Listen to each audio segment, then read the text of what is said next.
advocating from the Sustainability Commission, Randel, please. Thank you very much. I'd like to welcome John Arnett and Andy Highland maybe to the podium. They'll be giving you a presentation, just a touch point really of Sustainability Commission's activities and plans moving forward. So,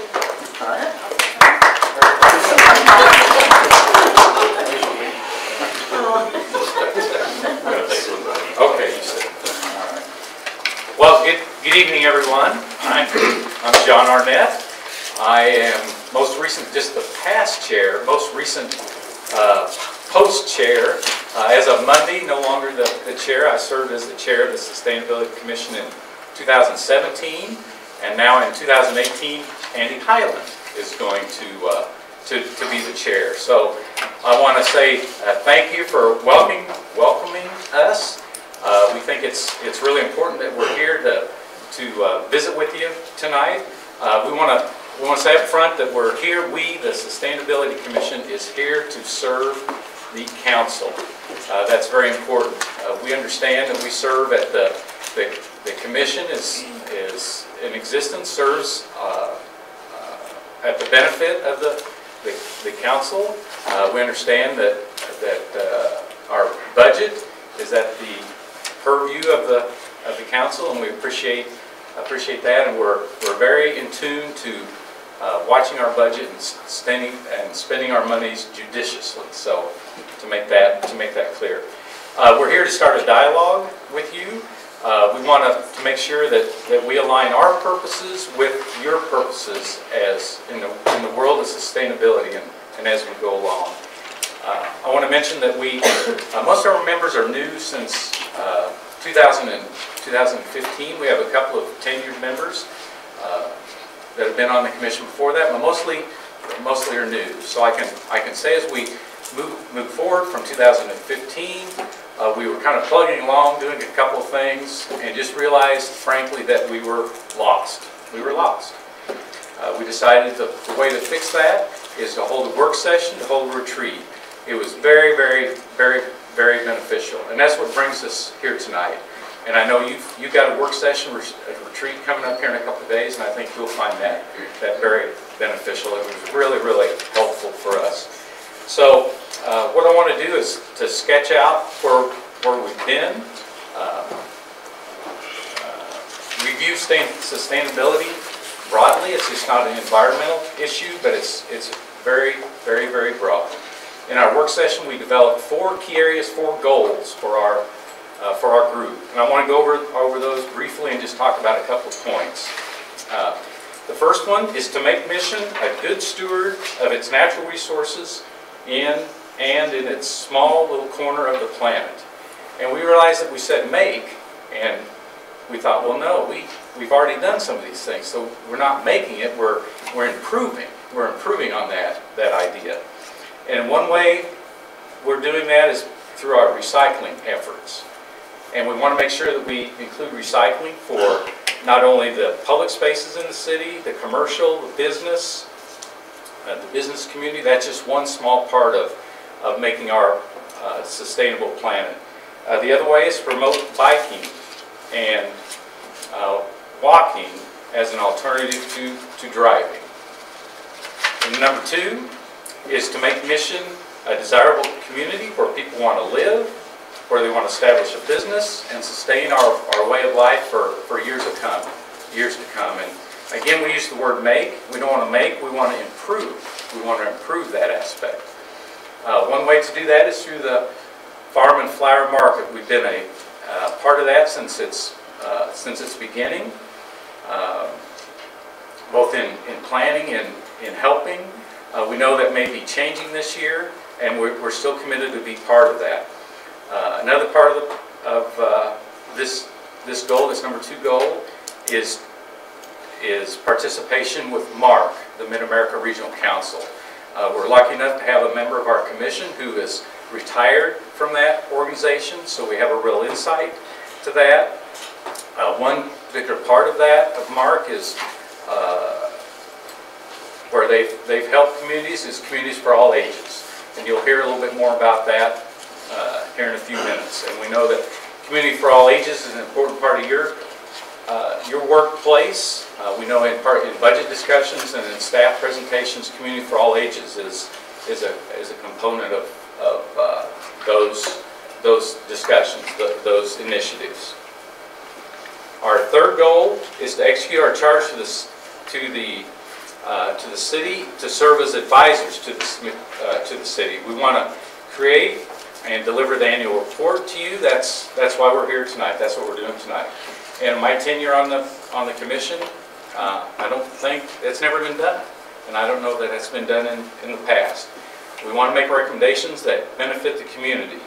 We want to work together for common goals. We realize that some of the goals are beyond the scope of the commission, so we want to engage you and make sure that we can be a part of that. Our fourth goal is to continue to increase the visibility for sustainability. We want to highlight our efforts, and we want to foster regional cooperation. We've done that. We've met with some sustainability commissions in other cities. We've worked with Mark again through that aspect. We want to be the go-to experts when you have any issues that have to do with sustainability. I want to pass the baton on to Andy now. He can talk about what we've done and where we're going. So Andy? Thanks, John. I love being involved with this group. It's a fantastic group, and it's just exciting every single day I'm there. And so once we set these 4 goals, this was important for us, because I think before, as John said, we were a bit floundering around. We weren't very strategic in what we were doing. And once we set these goals, then magic can happen. And we like magic. Magic is cool. And so one of the things we did once we set these goals, we decided to start a recycling program. And since February of 2000, battery recycling program. And since February of 2016, we have recycled 1,001 pounds of batteries. So people are very excited about batteries, and I am too, because it's something that can be done cheaply, relatively cheaply. And I'm going to be honest, I had no idea that our community had such a desire to give us so many dang batteries. We had already come out of the woodwork, and every time I think we're done, we have thousands more. It's great. John mentioned the Communities for All Ages program. We just achieved gold recognition in that program this year. The city did. The commission has worked with staff. Staff's been great to do that.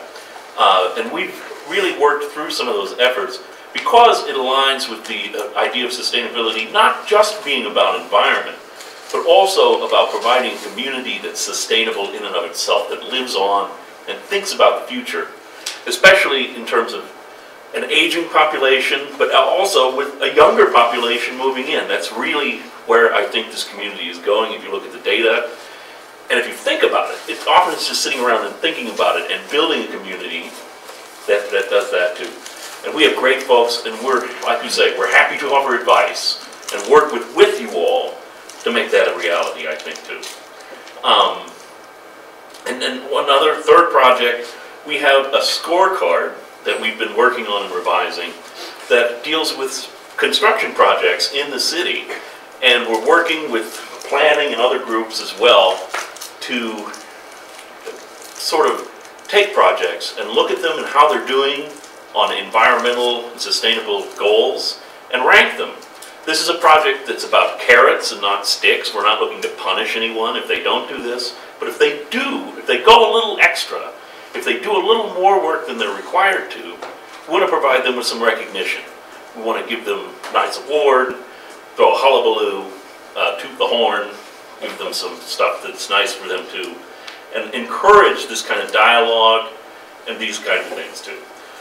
We are often at outreach events. We've done 7 in the last year. We've just been in the community talking about sustainability efforts. A whole bunch of other things that's on the sheets that we provided as part of your packet. But I'm not going to go through each and every one of those items, but we like them all. We're cool. And so, but I wanted to say thanks for hearing us, for taking some time out. I know you have a busy agenda. We're excited about what we can do. Like I said, I think it's a great group. Not only do people volunteer all the time in the community, we have expertise with, we have somebody who's LEED certified, we have a planner with MoDOT, we have Manny who's at Terry ran her own recycling consulting business. They all, you know, I feel very dumb when I talk to all the rest of the cool people that are involved with this great commission. And so I think here we identified this, a relationship with the council is a priority. So we're here, we certainly don't want to be out of lockstep with anything you're doing. So we're just sort of trying to start a conversation. We're interested however you may want to take it. So happy to answer any questions as well. May I? I don't know which one of you guys will answer this, but your third goal there, second bullet point says make recommendations on programs that benefit the community but are beyond the scope of the commission itself. Can you give me an example of that? What are you talking about there? You know, we have only sort of started to think bigger, think beyond that. I don't know if we have specific programs outlined yet. John, is there one that steps to mind? Well, we certainly want to open a dialogue, and we've approached Laura with some ideas about engaging the other commissions and committees in the city to start that progress, or to start that process, that program. So, Pat, we may not have something. The recycling. I can give you an example. The recycling bins on That's what I was going to say. There you go. We had an effort we put some extra recycling bins on Johnson Drive. We thought, you know, it would be nice if everywhere in the city there's a trash can, there's a recycling bin right next to it. We thought that would be cool. So we were thinking that's really beyond the scope of what the commission can do with our own efforts, with our own allocation. That's right. And so we were just thinking, if that aligns with what you all see as the priorities of the city, you know, we can do some help to make that happen. Yeah, no, that's cool. That's a very good example, and I forgot about that. Thank you. That's right. And we certainly want to be more than recycling bins. Sure. That's the big picture. I would also ask that, coming from EPA side, I would also ask that as we're doing planning and you're working with staff on that, the products we buy for the picnic, for a variety of things, that you look, and when I say look, I don't just mean hand us something, I would like a cost breakdown between something that's been recycled already versus something new in the plates, cups, silverware, those kind of things. So a product inventory would be really helpful to find out exactly where the cost savings may not be at the front, they may be at the back. Yep. I'd like to look at that. I'd also like you to look at, got several businesses going in where we've got parking lots. I'd like you to look at the pervious versus impervious parking. Find out what the cost is up front, and maybe we gain it back at the end, but to look at those, a snapshot. And when you say it's, you know, it's not in your purview, to me, your purview entails advising us, not just what it is, where the cost is, how we benefit, what the back end is on saving natural resources. It's a whole gamut of those things that I'd like to see on anything you put forward, have a cost analysis, and then particularly a human capital side of that. Is that possible? Well, I think so. I mean, that makes a lot of sense, especially for the kind of decisions that you all have to make day in and day out. And I think, you know, I hesitate to speak for everyone, but I think we have some of the capability to put some of that together, do some of the work, working with staff too, to try and, you know, give you some of those kind of cost allocations, if that's useful to you in how you're trying to view all kinds of decisions. And I think that's certainly an area where we can help out. And how do you spell purview?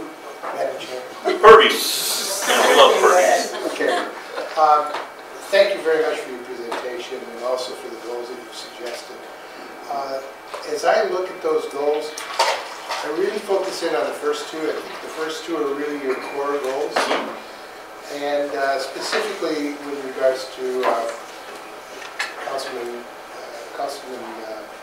Quinn's question, in terms of beyond the scope, I think that there are two elements in goal number 2 where you're looking at the action items under number 1, continue to work with those bringing development projects forward using sustainability scorecard. Okay, so that's one.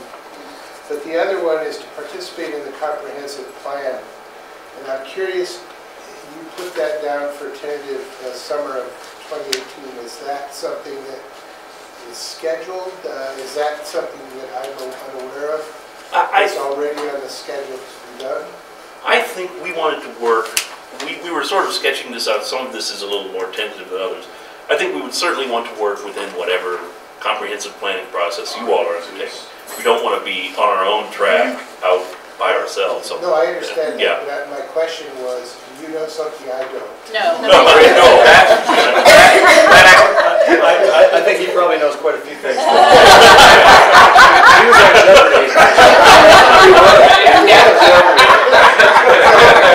Good point. So my point is that, yes, I agree that what you're doing should be incorporated into the comprehensive planning process, and that your input should be very much front and center in that process, as well as whatever projects are being brought forward through planning commission and others. So the more you can integrate that into existing processes in the city, I love it. And that kind of goes to the point of us reaching out to Laura and to begin that process of engaging the other commissions and your group and the council formally in that. So I wasn't thinking. trying, it wasn't a gotcha. No. It was, I was just trying to make sure that I hadn't missed something. I appreciate that. I think we're learning a lot too, all of us, about how just, we're citizen volunteers. we aren't professionals in the terms of municipal government, but I think we've realized that, city councils everywhere are hungry for citizen input all over the time. And we realize we have some input, and we just would like that to be structured in the way that is best for you all to receive it, and we can go from there. We want to, and so we're learning how to do that, I think. When we have ideas like these trash bins, what's the best way for us to engage with you all in a way that's useful to you and is appropriate within the way you all make decisions throughout the year. And we're learning that, I think, by working with the staff and stumbling around together. Certainly more so than when the loss period. One of the things in our notes this week, I think, was a company that's doing bottle recycling now. Glass recycling, yes. Glass recycling. That's something I think your group should come with us, and these are the pros of looking at this and the cons. Yep. And Yep. To me, you're serving as advisors. You're not just asking us. Yeah, You're telling that's us, right. this is what we've researched, and this is what we found.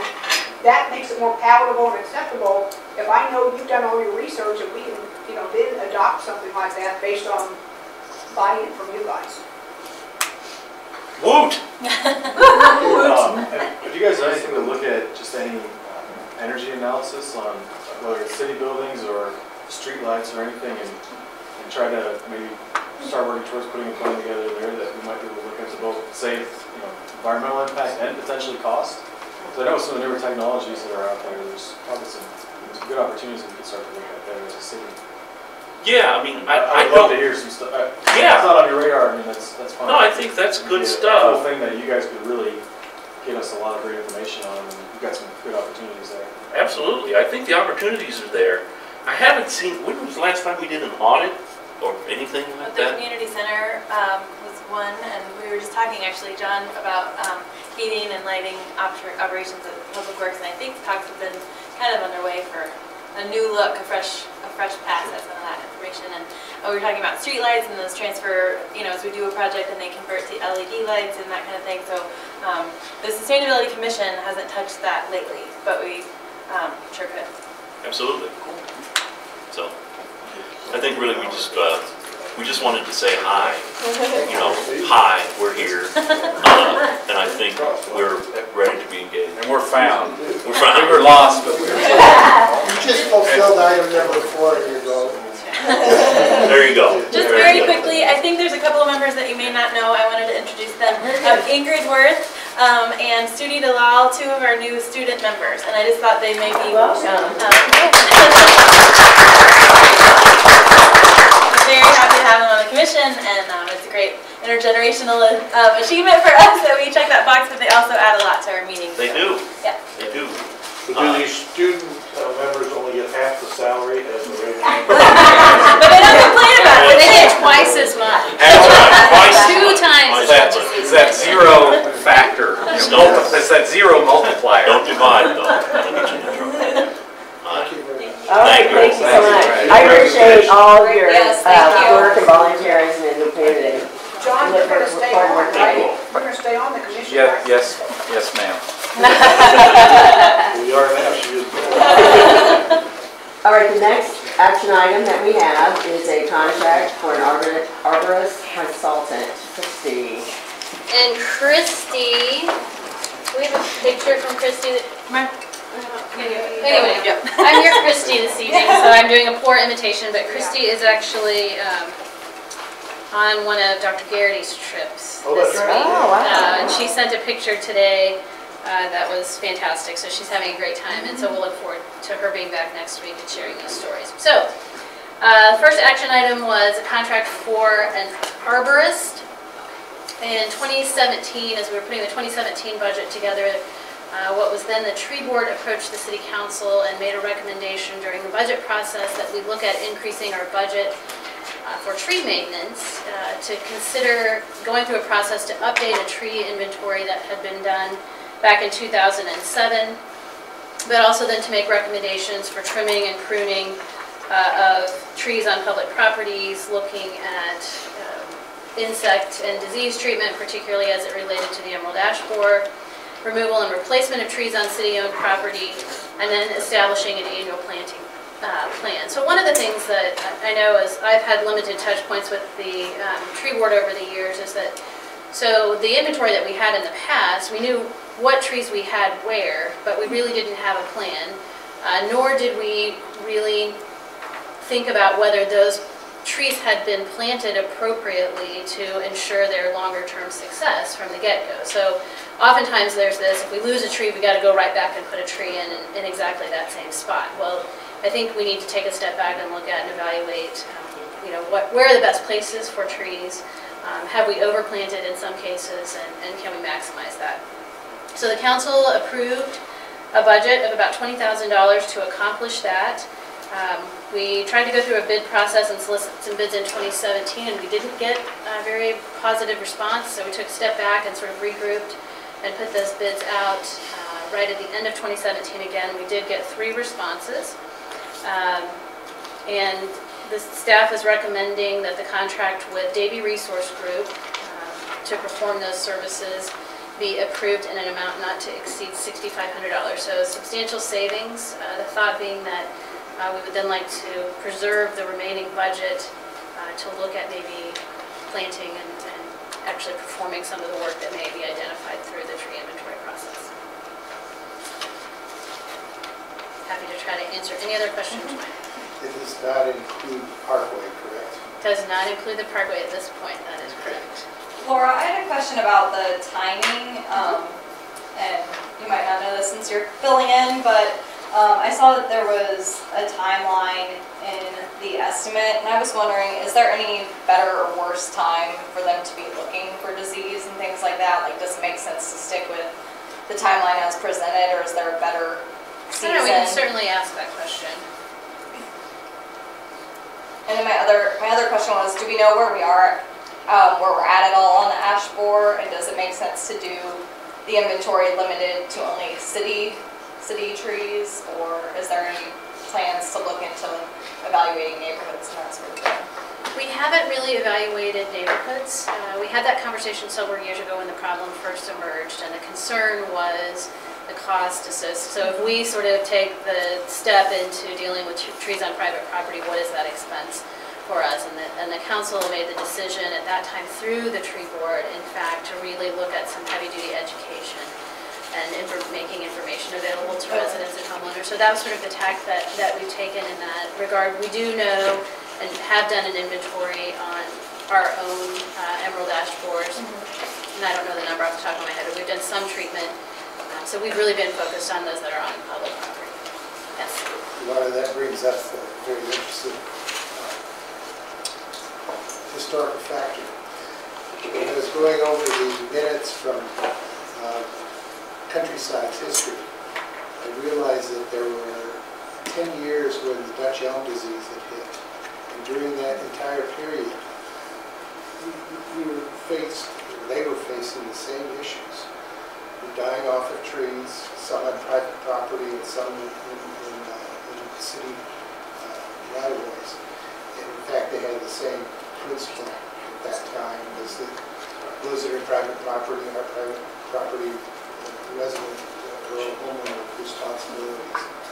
But the fact is that it was a 10-year process, which really surprised me. It took 10 years for many of those to end up dying and having to be removed. It was a very costly process during that period. Well, I don't know, I mean, I just know what we don't hear that much. I mean, we don't hear about it as frequently as we did 2 or 3 years ago, so I don't know exactly what that means. I'd be interested to see kind of how the tree inventory bears out in terms of how that disease is actually progressing through the community. Is this item one that then needs to be moved to the Yeah, we'll take council? council and either put it on consent or non-consent. I'm suggesting going consent. I'm fine with that. Consent? Okay. Hey Laura, I have a question, and maybe you know this, maybe this is a question for Christy, but looking down the line with the tree keeper software that keeps the inventory of trees, are we thinking about the cost of keeping that software, you know, say next year, because I think it's about $2,500 a year? Is that something that... I think it's something we should invest in. We haven't invested in the ability to kind of keep that maintained, and certainly then we end up playing catch up, so that's certainly something we'll look at. All right, so we'll go ahead and take that to council for the 21st and put it on the consent. Thank you, Laura. I'm assuming you're Christy again. All right. So the next item, so we budgeted funds in the 2018 capital improvement program to replace the lounge and deck chairs at the Outdoor Aquatic Center. The existing chairs, interestingly enough, we, as part of our cost control measures, when we went through the design build process for the pool several years ago, we didn't actually replace all of the lounge furniture at that time. We were able to restrap it at a significantly reduced cost, and so it's been able to sort of serve us for the first 4 years that the facility has been open. But it's time, and so staff went out to solicit bids, and we're recommending that new lounge chairs be purchased from Resort Contract Furnishings in the amount of $13,455.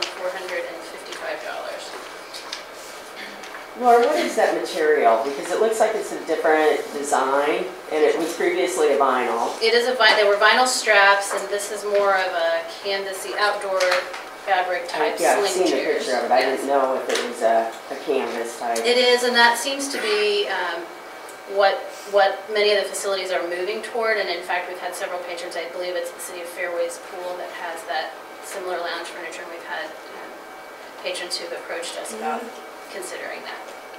Yeah, they look really nice. Do you know the durability? You got me there. I am not familiar with the durability on those, but we can research that before we get it to council. I recommend we take this to council. Do you want it on consent or? I put it on consent. Okay. Yeah, that's fine. Okay. All right, now we have Emily. Thank you, Laura, for the farmer's market schedule. So again, just following up, we were here last month in January to talk to you about a bit of additional feedback from our potential vendors for the 2018 farmers market season. We felt that we had a fairly clear direction on moving the market to trying in 2018 to move it from a Saturday morning market to a Thursday evening market. But since that time, we've heard a few questions, and so we thought we would just come back, since that had been a discussion item, come back and have it be a formal action item for your consideration for the legislative meeting in February. We did start thinking through a bit. Our staff recommendation previously had been a 4-month season, June through September. Those Thursday evenings, approximately 4:30 to 8 is the time that had been proposed. And I know that we had talked about kind of creating a blend, a hybrid of our farmers market as well as our food truck events, trying to create that sort of atmosphere where we'd have a couple of food trucks and potentially some alcohol, so you can come and have a drink, listen to music, do some shopping, and sort of merge those two successful programs as best we could. Thinking through that a bit, we've worked with the way Kansas law is in regarding to drinking establishments, is that we have gone to those businesses in town who have a drinking establishment license. By law, they're only allowed to have these kinds of special events, a limit a year, fewer than 5. And so that limits them, from being kind of choosing one and having them be there weekly. We did think about having maybe once a month food truck events for those 4 months, the way that we've been accustomed to having them, but also having them on a Thursday evening, incorporating the market vendors into those events. And that I think we could easily do with our existing partners. I did talk with Barry Weiser at the bar. He's been one of our go-to champions for this type of event. And the larger events are quite lucrative for him and are able, really easy to accommodate for him in terms of staff time. It gets harder if it's smaller for him to justify. There's also a permit cost at the state that he pays. And so in terms of just the value proposition as we go to those kinds of businesses, even if we did bring in a whole bunch so that we could cover a lot of the calendar, I just don't know that it would make good business sense for them to participate if it was a smaller number of people. I'm still investigating if there are ways that, like a food truck that also had a liquor license could participate. I don't know of any yet, but we keep looking into that and just seeing if there's other alternatives or ways to create that sort of atmosphere and that, kind of casual night down at the market site feeling. So, we'll still overturn some stones, but that's sort of my proposition coming back to this month again, is to say, I think the expectation that is likely is that we would have a market that could be augmented by a few extra art and craft vendors in addition to our food, farmer vendors, and then once a month we kind of go big and do the sort of more party atmosphere, and then just try to build off of that or find other ways that it could work. We'd also be accommodating the Sunflower Festival weekend with that calendar to make sure we could partner again with the business communities event. So that was one thing to add. We just heard, which is interesting, our presenting sponsor, Main Street Credit Union, has been a partner with us for a long time, and just coincidentally, and I thought I'd share, they wrote to me earlier this week and said, we're so sorry, but we're laying out our plan for 2018, and we're not able to be your presenting sponsor anymore, but we would still like to participate with just a couple of Saturdays as a market day sponsor. And I wrote back and I said, we are so appreciate, you've been a presenting sponsor for 2 years. Thank you so much for your support. And we'll, and I brought them up the idea of this change in schedule and said, well, as soon as we have a set schedule this month, I'll get back to you and we can book those dates. She wrote back and said just a few hours later, well, if you're changing it to Thursday, my manager has told me that we'd be absolutely on board. And they want to sponsor us again as a presenting sponsor for $2,000. And I wrote back and I said, that's wonderful. What is the difference? And she said, yay, but she said it's just a staffing coverage issue. It's just hard for them to be down at the market because as a presenting sponsor, they wanted to come once a month at least and have a presence and be there. And so she, just said, kind of changed the ballgame for us. If it's Thursday, it's much easier, and we didn't want to sort of sever ties anyway. So that was just a fun bonus and just sort of gathering information and just seeing what can work. And again, Thursday untested, but we're still sort of feeling our way about what might open up for us if we try something different. So the action before us is just the schedule, right? You're recommending the schedule that it be from Thursdays from June to September, 4:30 to 8 p.m. that's what the action is. At this time, yeah, that's what we put forward at this point in the month, but yes. And I would say too, if you feel comfortable, time is of the essence, and it would be great to, have that clear kind of vision for what we want the summer to be, so that we can start promoting and getting published. Emily, I know it looked like it was kind of divided with existing vendors on if they wanted Thursdays or Saturdays, and you had a plan to talk to some new people about Thursdays. Has that process started yet, or did you want to get it set? No, well, right. I didn't want to cold call it without kind of a proposition for people. That was what we haven't, we've gone through that big exhaustive list yet. What I hope we can do is sort of really launch, I have a meeting with Springboard Creative next week scheduled, which is what we would do typically at the beginning of the season anyway, and they've graciously offered again to be our pro bono help and support with our advertising campaign. But I think the rebranding, it's a different event, it's, the market you love, but it's a new, format and package, and we really just blast it. And we've talked with our partners at Cultivate KC that will help us through their vendor network to try to really provide, there's something new going on in Mission, kind of create that buzz. So I wanted to be really sure before we start doing some of that. Okay, we're moving this to the agenda and consent agenda.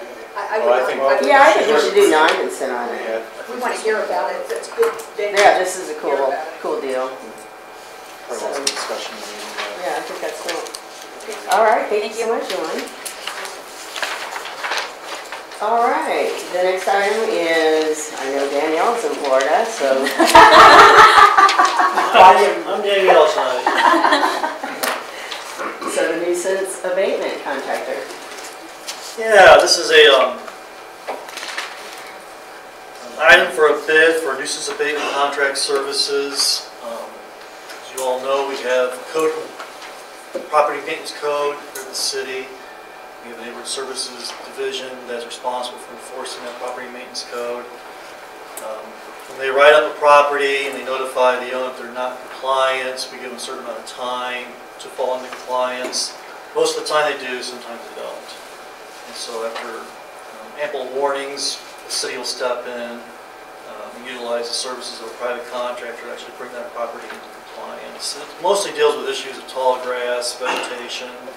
Occasionally you'll have to go in and clean up debris in the property, just junk for whatever reason is kind of spread around the backyard that we need to clean up. So as I say, we use the services of a private contractor for that. And so this is the bid for the services. We put together a bid document, we sent that out, we noticed it in the legal record. We got 2 bids back, one from Custom Tree Care Incorporated and a second one from Verhoos and Sons. Both of these bidders bid last time, 2 years ago, and we recommended to the City Council at that time that we take both bids, the low bidder being the preferred one that we utilize, the second lowest being kind of a backup. So that's kind of the same story again this time. Custom Tree Care came in the low bidder, so we're recommending we use them as our primary bidder. And if for whatever reason they're not able to take the work in a timely manner, then we can use Verhoos as a backup. So that's kind of the recommendation for this. So is that the same budget we've used for this over the last several years? How much of it do we typically use? It's about that amount, probably a little bit less, maybe 4,000 or 5,000. And I should note that, if the property owner does not pay us back in a timely manner, we put this on a property tax bill for the season, so we get that money back. This is a joint contract with Roland Park. Yes, Roland Park is kind of the same boat that we are in terms of property code maintenance and the services they need, so we just join with them to do this. All right, any other questions? Take it to council on consent. Let's do it. All right, thank you. All right, we have a couple of pre-discussion items. The first one being the preliminary site plan for the Martway mixed-use project. My understanding is we've got public comment. I think we do have some members of the public who are here who are interested in this topic and would probably like that opportunity to speak. What we'd like to do is, let me just kind of give a quick overview of how the process works at this level and how it's going to move forward, and then maybe Brian and Danielle Stead will give kind of a quick overview of the project, and then we can certainly listen to the public comment. Thank you, Laura. So for many years, really it's just been in the last year and a half, as recommendations came out of the Planning Commission, they went directly onto the City Council's legislative agenda for action, and that's a process that's prescribed through state statute. And so we weren't bringing them through committee because the discussion is anticipated to happen at that council level. But what we found with some of the larger projects that we've seen in the last couple of years is that it made some sense to be able to have staff have the opportunity at the committee meeting in advance of your council meeting to at least report out, make sure you were clear on the background and the history of the project and what had occurred at the Planning Commission meeting. So that has really been the purpose of the presentation, and we included it as a discussion item. So really the meat of the discussion and the debate as it relates to the merits of the project will happen at the February 21st City Council meeting. And at that point, staff will make a presentation, the developer will make a presentation, and then there'll be the opportunity for the public to comment again. But certainly, as we have a couple of weeks between now and then, this gives us the opportunity for you all to, again, understand what happened at the Planning Commission level, to hear potential comments, concerns, and then to ask for clarification or if there's additional information you may require staff as we move to that February 21st meeting. So with that, I'd ask Brian to kind of give that quick overview of the project. This will be quick. There's a lot of moving parts to this project. Some of this may be a little bit redundant, but I know some of you are new and might be kind of a refresher for those that have heard before. This is a preliminary site plan for 3 contiguous properties, addresses 6005, 6025, and 6045 Martway. Essentially those 3 buildings that are on the south side of Martway between Dearborn and Beverly. These parcels, I have 3 separate 1-story office buildings on them. I'm sure you're probably familiar with that. They all look alike. They were constructed about the 1960s. All 3 buildings have a combined square footage of approximately 34,000 square feet, and all 3 parcels have a combined area equal to approximately 1.8 acres. The parcels are adjacent to the Rock Creek Channel. Portions of each parcel are within the floodplain of the creek. The city's floodplain management ordinance limits the value of any improvements to existing structures within the floodplain to 40% or less of the total value of the structure. So essentially, the owner of the property cannot invest any more than 40% of the value of the existing building. It's a violation of the current city floodplain management ordinance. Any new structures that are built in the floodplain must be built out of the floodplain or have some kind of protection to prevent any kind of flooding of electrical, heating, cooling, components like that. All 3 parcels were sold recently, and the new owner and applicant is proposing the demolition of the buildings and the construction of a 4-story apartment building atop a ground floor parking structure with a small area reserved for commercial office space. So that ground floor parking structure would essentially take the building out of the floodplain, allowing them to build there. This is the preliminary site plan. It will be recently considered by the Planning Commission. It will be before you all on the 21st for your consideration. The city's comprehensive plan indicates this area of the city would be appropriate for medium-density mixed-use parks and office.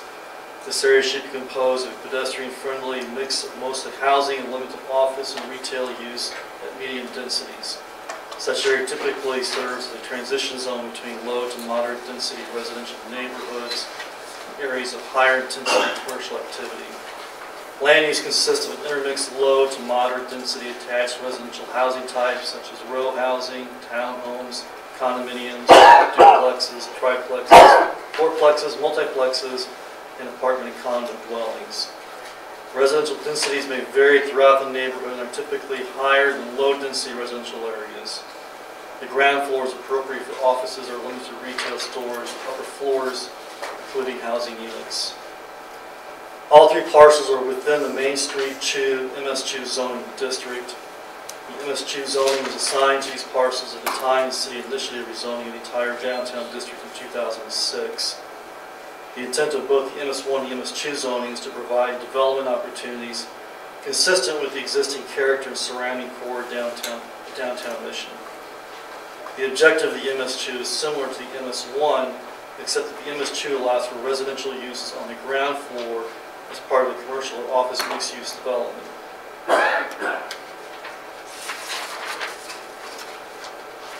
The MS2 zoning requirements include a limit on building heights of 3 stories and over 45 feet. No front, side, or rear yard setbacks are required, with the exception of property that's adjacent to the R1 zone, which this property is. In that case, there would be a setback requirement of 25 feet from the R1 zone. The minimum lot per multifamily dwellings is 1,245 square feet per unit, or 35 units per acre. Now, the MS2 district is a planned zoning district, and as such allows for deviations from these requirements.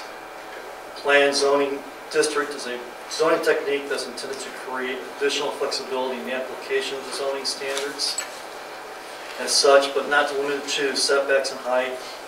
Conventional zoning, which relies on more rigid dimensional standards, does not necessarily accommodate innovative development, especially where mixed-use or infill projects are proposed. And this is a rather unique infill project that requires some flexibility. So, the original application was submitted back in September of this past year. The plan called for the development of a 4-story apartment building atop a ground floor parking structure, as well as a ground commercial office space, a total of 5 stories. The apartment building would have been 156 units, varying between 2-bedroom, 1-bedroom, and micro units. The total square footage for the residential space would have been 155,908 square feet. The total square footage for the commercial office space would have been 3,491 square feet. There would have been 210 parking spaces proposed for the development. 10 of these parking spaces actually being off-site, because the site is not big enough to accommodate the required parking. With the proposed plan, the applicant submitted a request for a number of deviations from the MS2 zoning requirements. These included obviously the height restriction, asking for 5 stories instead of 3 stories. The waiver of the 25-foot setback requirement from the R1 zone property, so that would be the back of the property that abuts the R1, which is essentially the park and City Hall and the adjoining neighborhood. A reduction in the minimum lot area per dwelling unit from 35 units per acre to 88 units per acre. A waiver of the prohibition of off-site parking, allowing for 10 off-site parking spots. A waiver that newly constructed parking lot areas be no closer than 6 feet from the street or adjoining property line. A waiver of the 4-foot green space around the parking lots that abut an interior property line. And a waiver of the requirement for 1 tree per 20 parking spaces. The application was considered by the Planning Commission at their meeting on September 25th. This was a public hearing with notice published in the legal record, and notice is sent to all property owners within 200 feet of the site. I should stop here and note that the developer did have a neighborhood meeting about 2 weeks before this, and that was at the community center. And we actually went ahead and sent invitations out to all those within 700 feet of the property, so we kind of went above and beyond.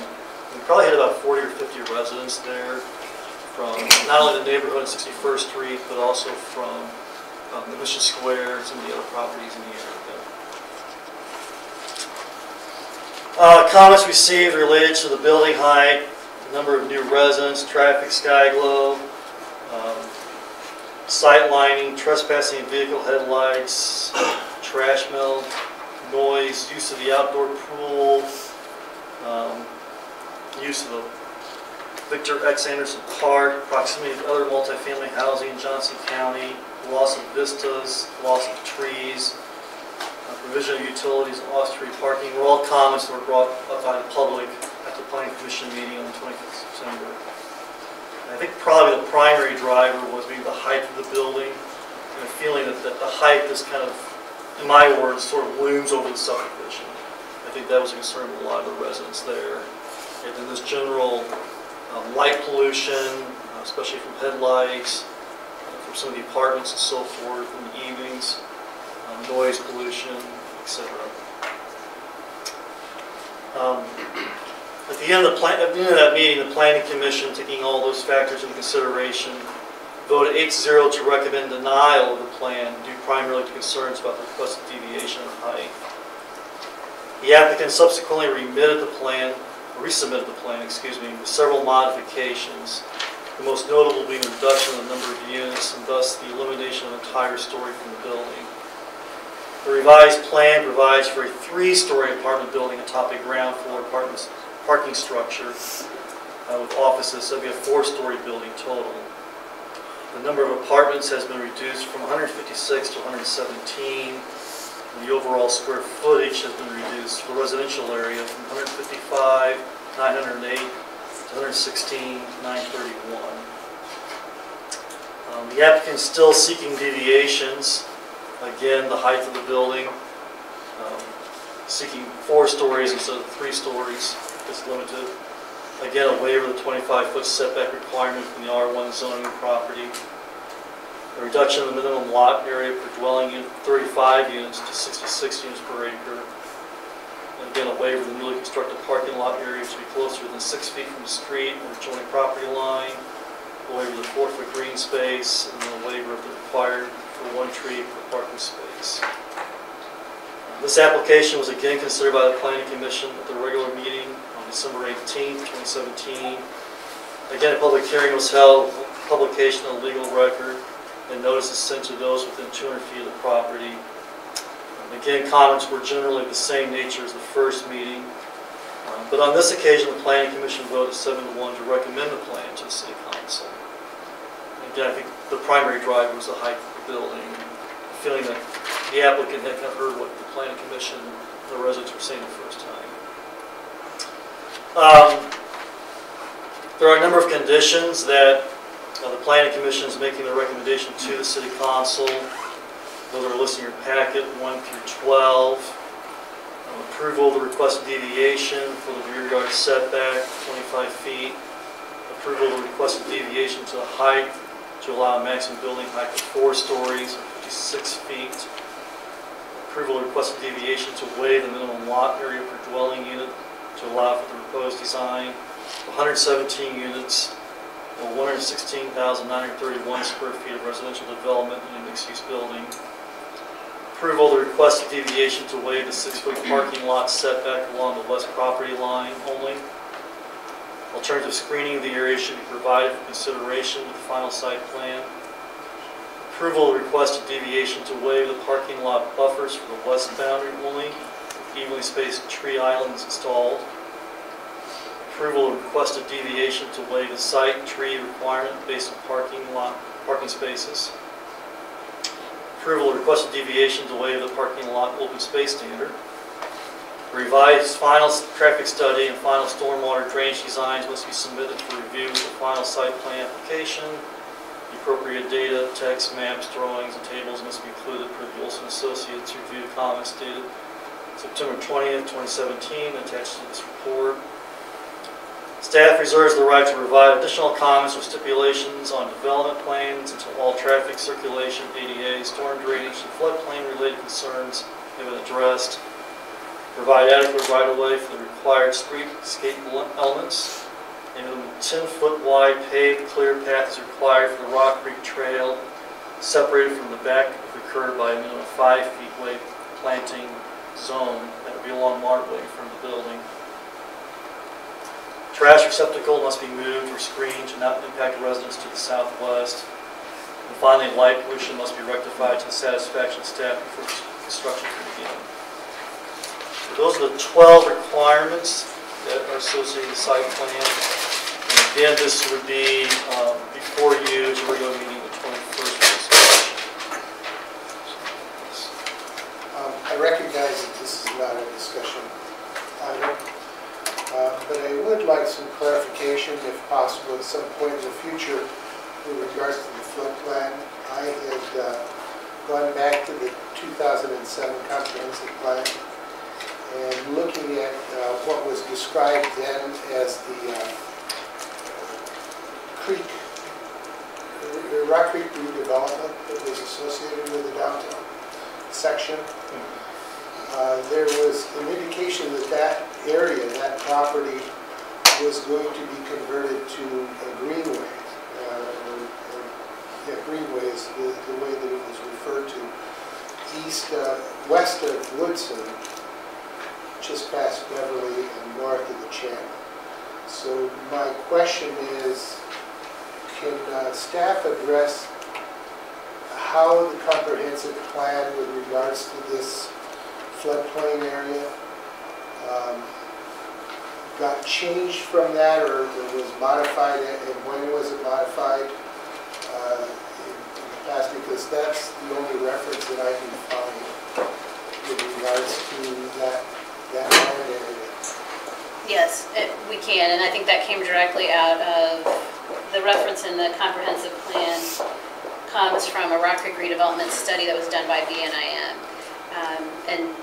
And following that, and we'll go back and make sure we've got the dates correctly, but the council had subsequent discussions about the character of, and that contemplated that was an open channel, which is part of the reason in order to accommodate and get the width necessary to carry the floodwaters, you would open that up, tear the buildings down to be able to widen the creek to accommodate that. There were some discussions following that talked about preferred priorities for stormwater through that area in closing that channel. So we'll get those dates to you. Because I think that's a critical part of our decision with regard to the request for deviation. So that's part of my concern. I've heard of that before my time, so details. With regards to deviations, I just want to make a statement, and that is that I have concern about the deviations that have been presented, and we'll have an opportunity to discuss those. But the thing that I would like to call your attention to is under your code review standards for development, which is ordinance section 405.090, and that's the basis. It's on page 118 of this packet. It refers to the code of standards that we use for reviewing deviations. But the one thing that I've noticed in all the material that we've talked about in planning and zoning, it has not included another item that's in the same section. This particular item refers to section item G, which is not, it's not labeled in your packet, but basically it goes through this whole thing that an application for deviation may only be granted upon finding that all of the following conditions have been met. And it goes through those items 1 through 4 that are addressed there. But there's an item E in that same ordinance, in that same section, that precedes item G, and it's not available to you, but I'm going to read it to you. Item E says, any deviation from the requirement in the equivalent district may be granted by the Planning Commission and Council. But then it says, only where there is ample evidence that said deviation will not adversely affect neighboring property, nor will it constitute a mere granting of a privilege. And that's in our code under 405.090, item E. And item E is never referenced in any of this material that comes forward. So I believe, to my way of thinking, is that item G, which covers these 4 items, that says the grantee of a deviation will not adversely affect the rights of adjacent property owners, that the deviation desired will not adversely affect the public health, safety, morals, hopefully not morals, order, convenience, prosperity, or general welfare. Number 3, granting of the deviation will not be opposed to the general spirit and intent of this title. And then 4, that it has been determined the granting of a deviation will not result in an extraordinary public expense, create nuisances, cause fraud, or victimization of the public, or conflict with existing federal or state laws. So I guess the point that I'm trying to make is I would hope that in the process of coming forward with this action item, February 21st, that the matter of where there is ample evidence that said deviation will not adversely affect neighboring property is what I'm going to be looking for in my decision and what I'm going to argue at that meeting. Yeah, and I had a related question about those deviations, and I had raised part of this with Laura already, but I was curious both for that and for the code review consideration of site plan statute, so 440.160, if there was any fact-finding required with looking at each deviation, either by the planning commission or the council, if any fact-finding needed to be made. And secondly, if there is any particular level of proof that we're supposed to be considering for these factors, the evidence presented.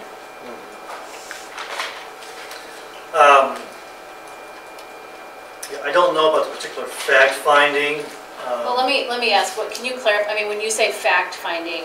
Yeah, so I realized, when I was reviewing some of the materials, I saw a couple references, I think from both Danielle and from our land use council, about that these deviations that you were supposed to consider each one standing individually.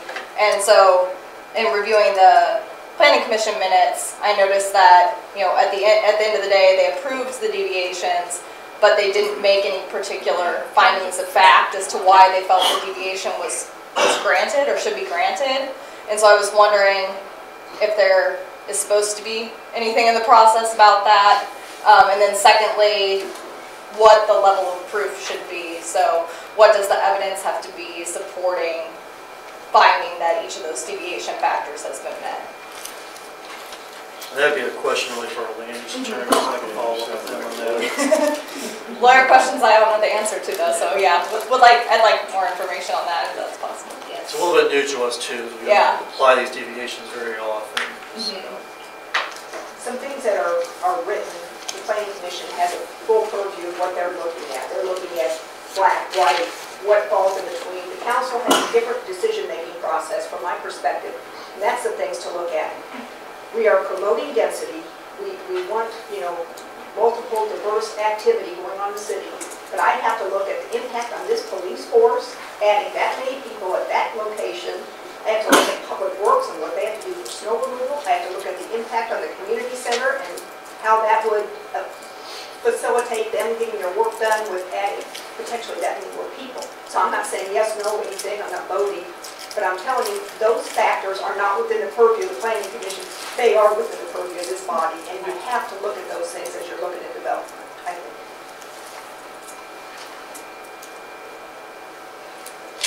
So do we want to go ahead then and offer a public comment at this point, Laura? Yes. I have one more question if I could.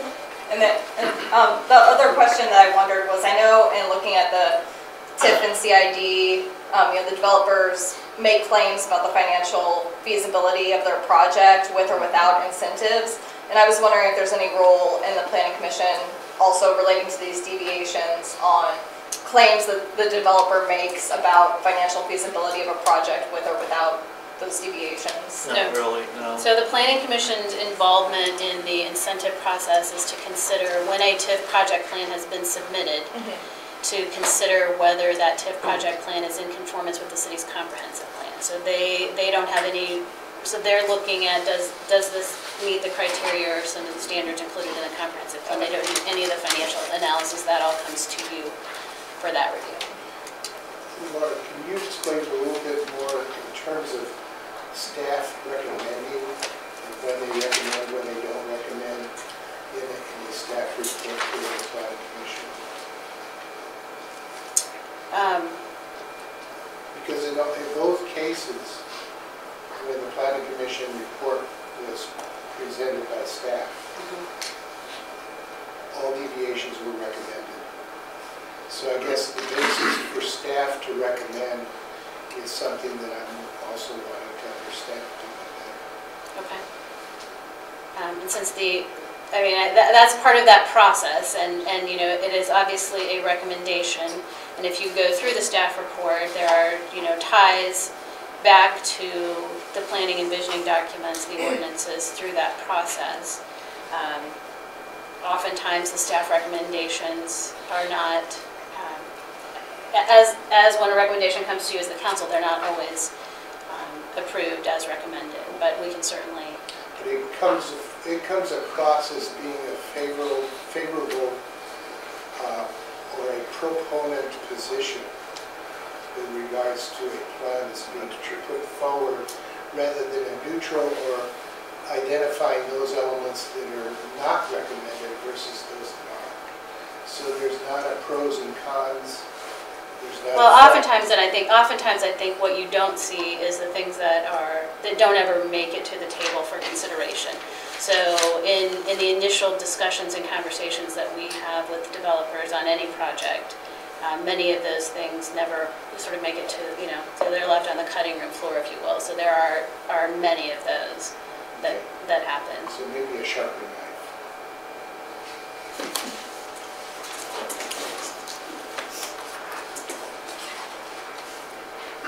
All right, thank you, Ryan. Take comments from the public. We have a sign-in sheet. We'd ask if we can to have folks to sign so we can have a record of who's speaking tonight. All right, thank you.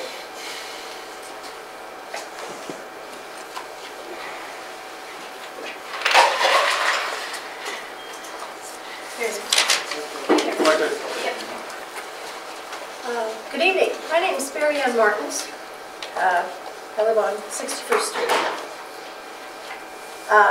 Thank you for hearing a couple of us tonight on our comments.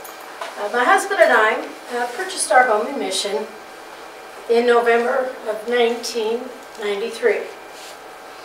We fell in love with Mission and its tall trees, and especially the 61st Street corridor, which we felt had so much character and charm, especially when you drive west from Knoll on 61st Street through the grove of Osage orange trees that divide the street, and see the pretty homes, the well-kept yards.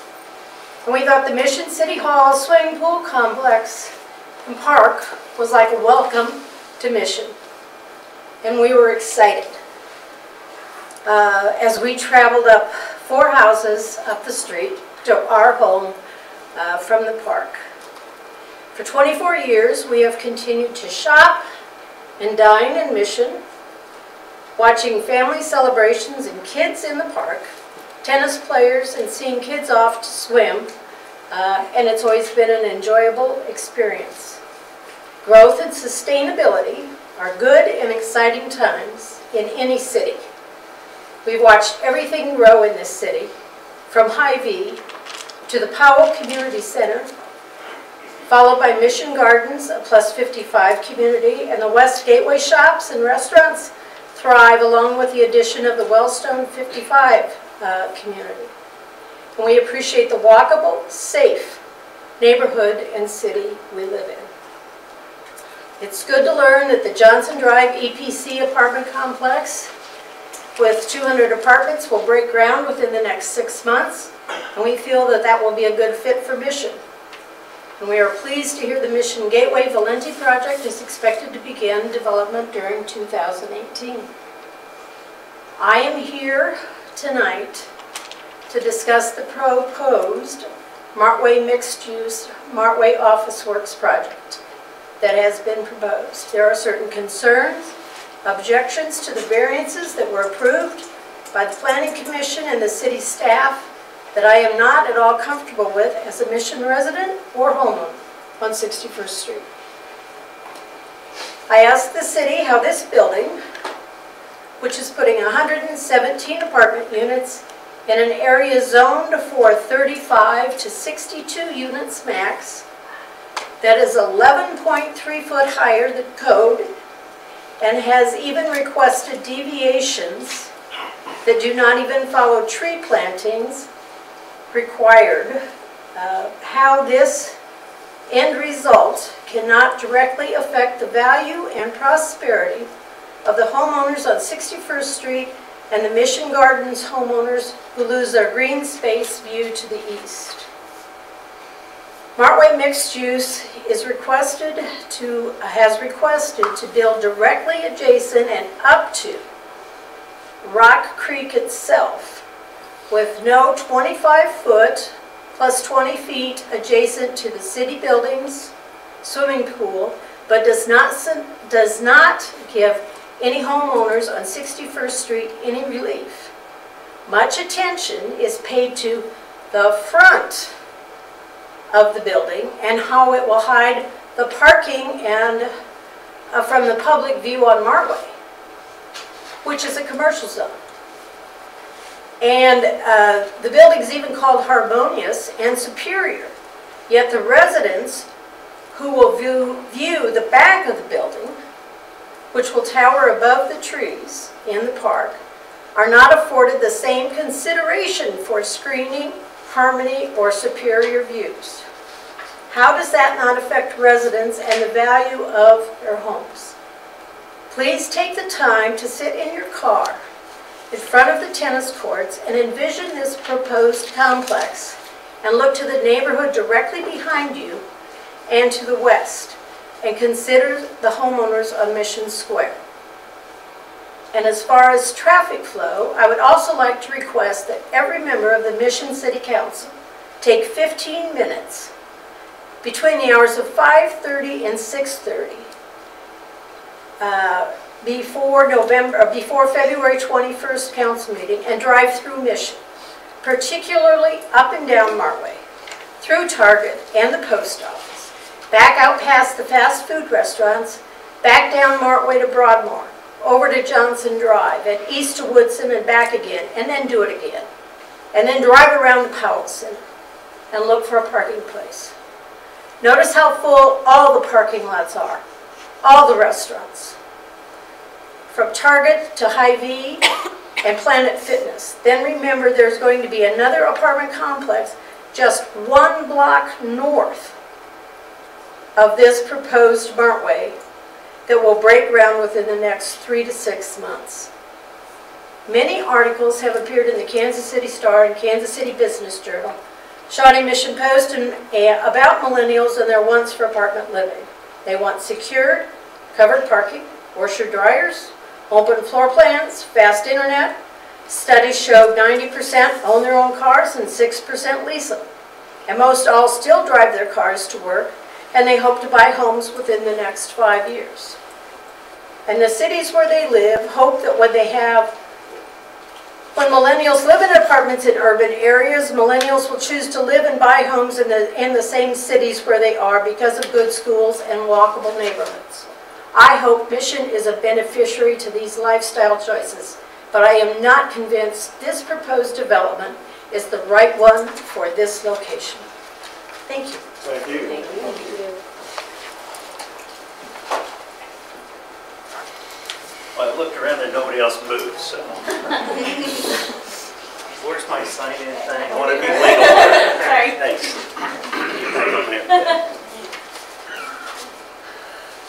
Marilyn, I don't see your name on here. Right. Okay, sorry. My name's Dan Aldrich. I live across the street, 27 years in the Gray House. And our son, who's 25, learned to swim in this pool. So that's my perspective. I really think what we have there today is pretty crappy, right? Those old office buildings, we need to do something different. We certainly do. The problem is, and I really don't think we've done our planning commission. I went to all the meetings, and I don't think we did our planning commission a favor in not giving guidelines to kind of residential buffer areas like this. We knew we were going to build and have high density there, I'm legal. We knew we were going to build and have high density in our down Johnson Drive and make a, you know, and I've been waiting for the gateway just like everybody else, and we just keep waiting, and maybe someday. We need the taxes anyway, don't we? I mean, Laura. But I never thought that we would apply business logic and business zoning to a residential buffer area. I don't know if you've taken the time to look, but just look how, this is what this poor guy's backyard's going to look like. This building right here, I mean, literally across the creek, that's 25 feet from his backyard. You can't, Your item E, it's an egregious, that is an egregious, it's not even rational, it's an egregious deviation that has been granted for height and density in this area. The other thing that really changed in this plan, because our developer is trying, and bless his heart, I love Christian and those guys, but they're trying to get as much density in this area as they can so they can get the money out of that. I get that. But at the expense of residents. So I really was confounded by that, and that we've even gotten this far. 45 foot is even a business kind of districting area limit to this, and we're at 56 feet 3 inches, literally 25 feet from somebody's property. If we do not set a guideline for our planning commission, they're going to drive density and their vision, and that's what they've been told to do, to provide that, you know. But you made the case a moment ago that the council, though, you represent us, right? We're counting on you guys. So it's like you're the last line of defense for us here. But we haven't done them any favors by not saying, listen, in a transition zone like this, where you're moving into housing, let's limit the height and the density of these things so that we just don't overrun what neighborhoods we have. And I think we had a question last night that had to do with how many homes versus apartments we had in Mission. We finally passed kind of a 50% mark with all this development where we've got more apartments than homes, man.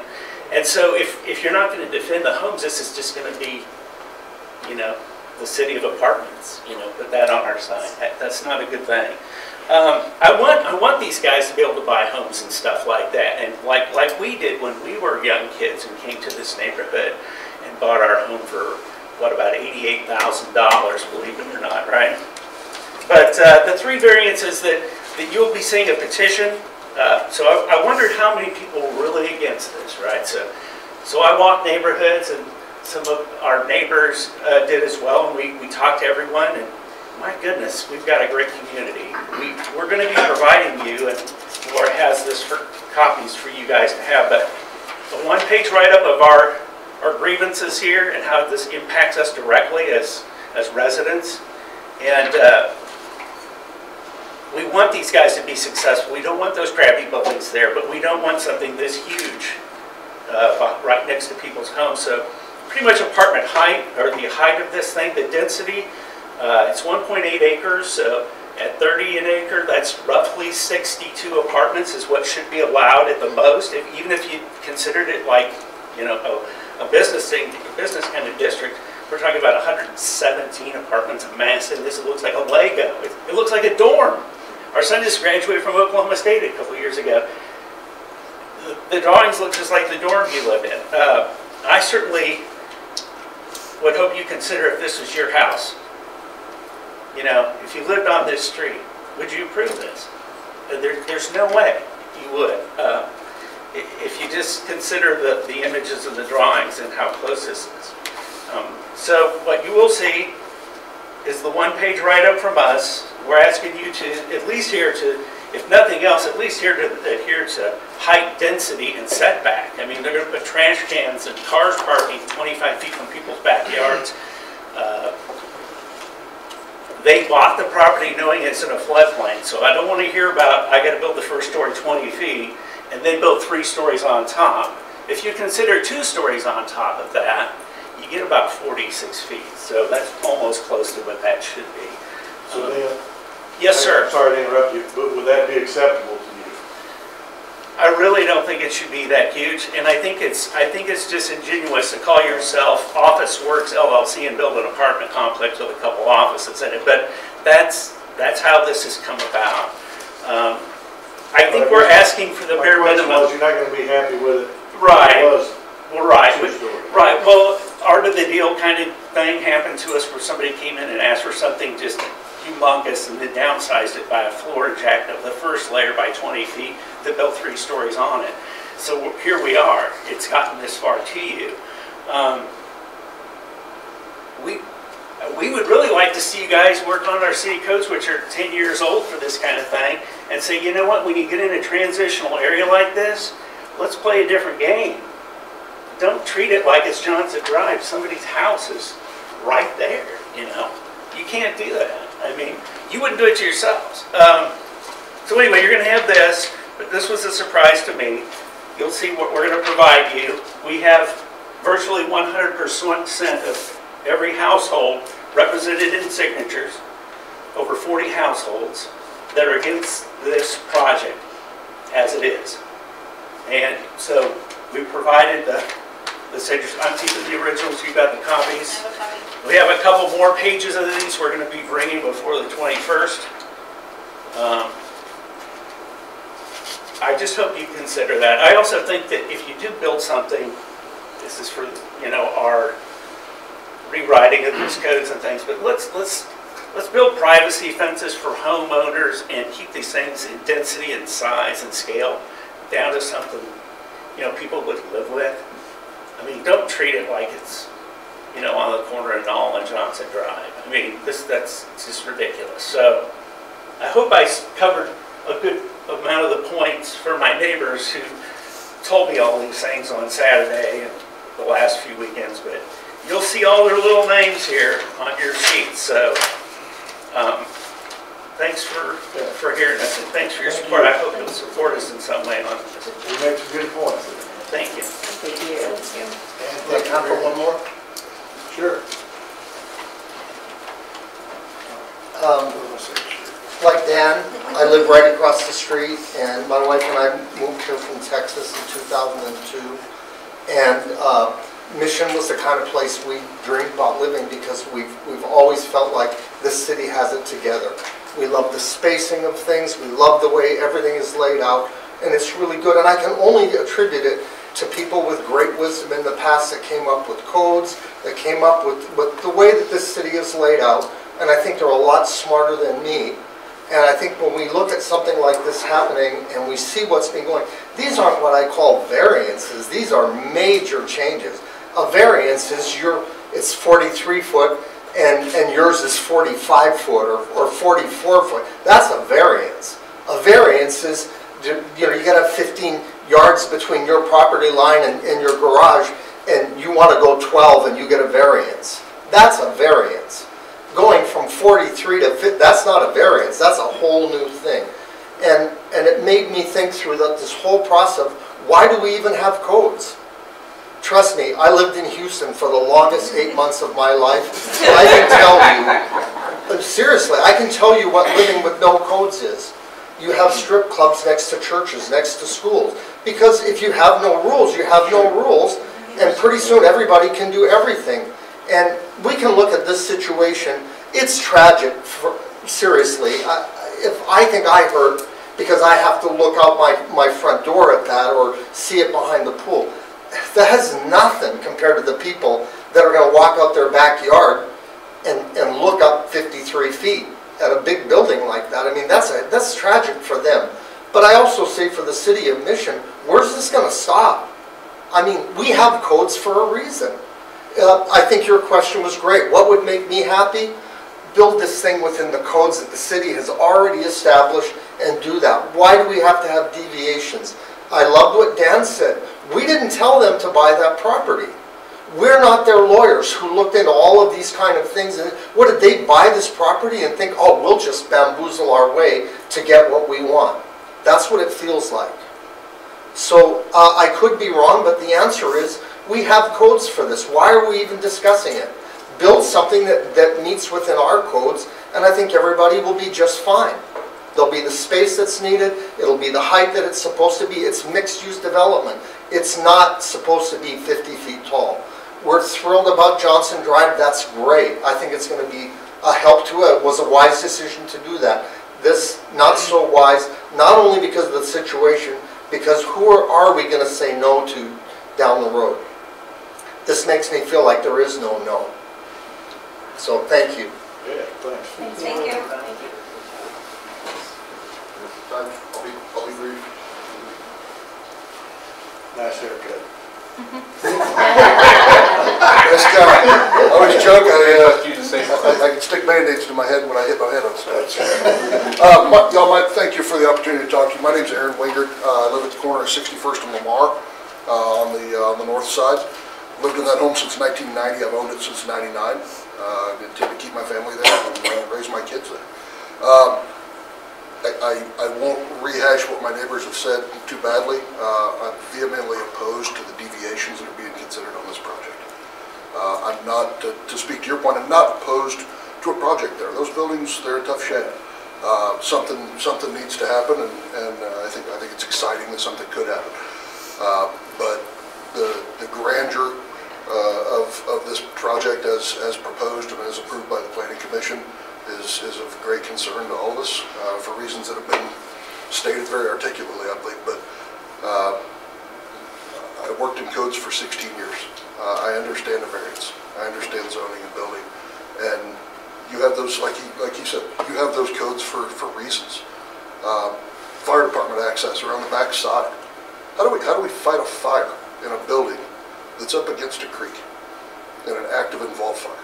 I can't speak for Todd Kirkhoff at the fire marshal's office, but it's a concern aside from our impact. So I would beg you to consider denial of this project as it is currently asked for. The City of Mission and our residents don't owe this developer these deviations. We owe him the right to build a compliant project on the property he purchased. And I support his right to do that. So I appreciate your time and consideration. Thank you. I'm gonna guess you're not a Little League soccer coach? No, sir. Where are you coaching? Nah, not yet. Kids are too young. Oh, I thought you said you were a coach. No. He's what? Codes. Building codes. Yeah. Not liked as much as the coach. You're all right. Madam Chair. Yes, Ken. This is going to be moved to the agenda for February 21. For consideration, that's correct. Consideration. Is there a possibility of requesting that there be a public hearing at that meeting? There will be public comments, but not a public hearing. Yes, absolutely. So the public hearing, when we talk about public hearings, that usually is a very specific notification and publication requirement. But certainly we always have the opportunity for an item that appears on the council agenda for the public to comment. So there will be that opportunity on the 21st. Well, can we discuss this thing here? Isn't that supposed to A little bit, you can, but Yeah, well, I mean, it says it's discussion. yes. Set out guidelines before the meeting. We're supposed to limit the discussion tonight, do the 21st. It's only more for your information. At the meeting. Yeah. The one thing I would like to say, if possible, is we had a Ward 4 meeting yesterday that I thought was very good, and appreciate many of those that are here tonight who were present last night. We had a total of about 20 individuals present in our Ward 4 meeting. And I also want to thank Laura for coming and participating at that meeting. So it was very positive. A lot of this discussion did take place during that meeting. And I think that the way in which you as residents of this community have come forward with some very precise issues, very well articulated, and for that we are very grateful.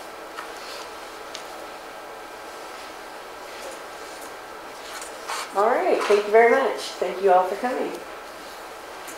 All right, the next item we have up is a special use permit.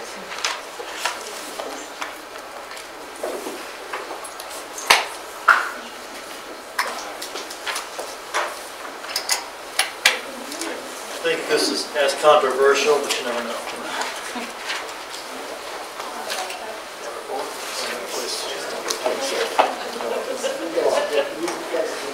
Okay. This is a request for a special use permit for off-site parking at 5655 Broadmoor Street.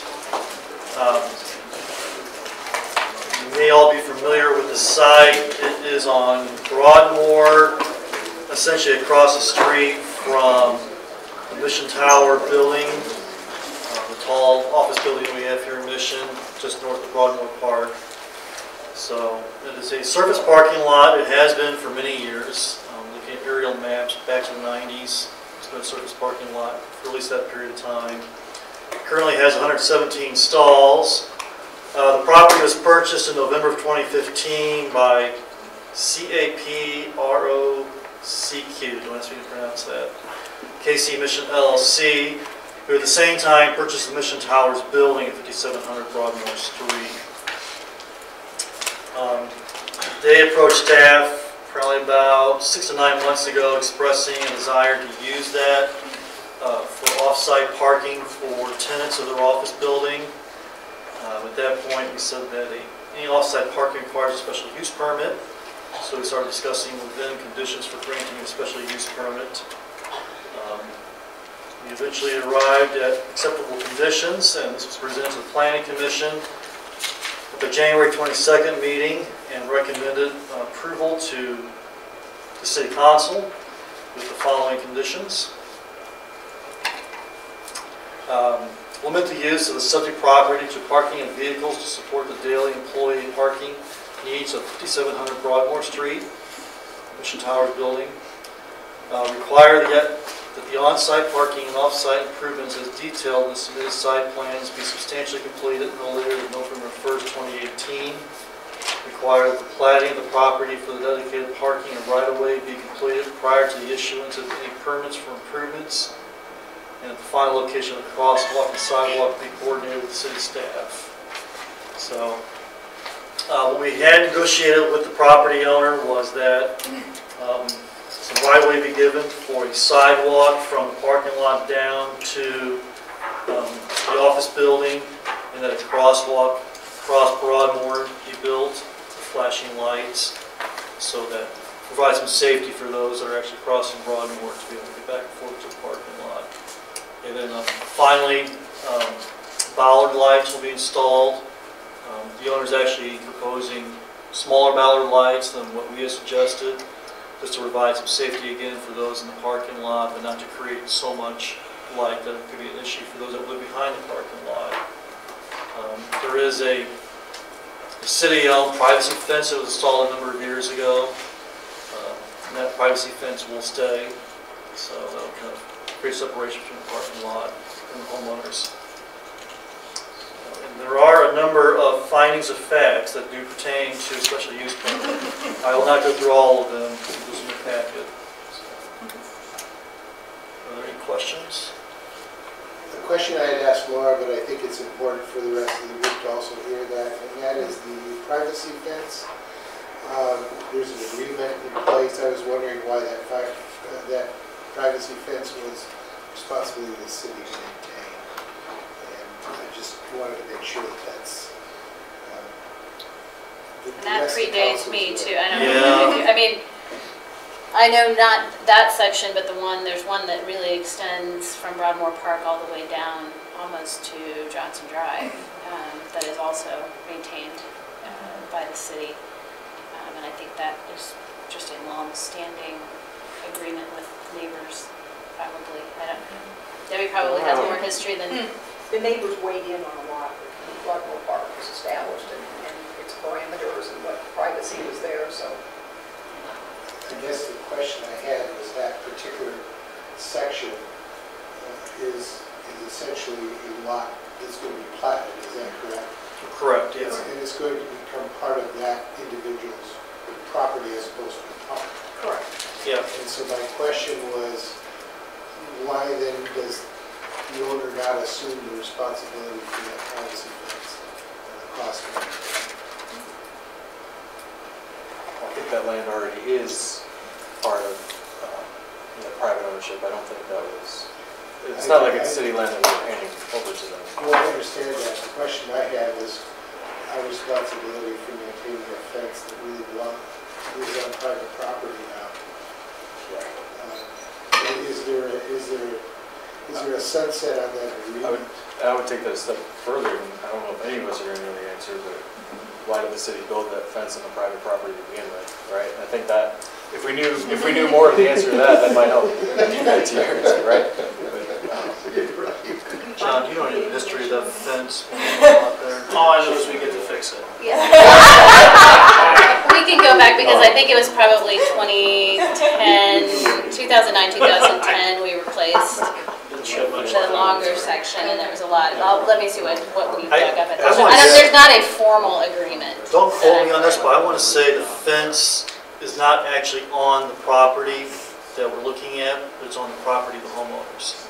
Okay. I think that's... And so the city kind of stepped in and said, instead of having you take care of it, you take care of your section, you take care of your section, we'll just take care of the whole thing for you. And how far into that, I mean, is there a potential future privacy fence that can be built by the homeowner of the parking lot on their side of the property line to replace the one that the city is maintaining?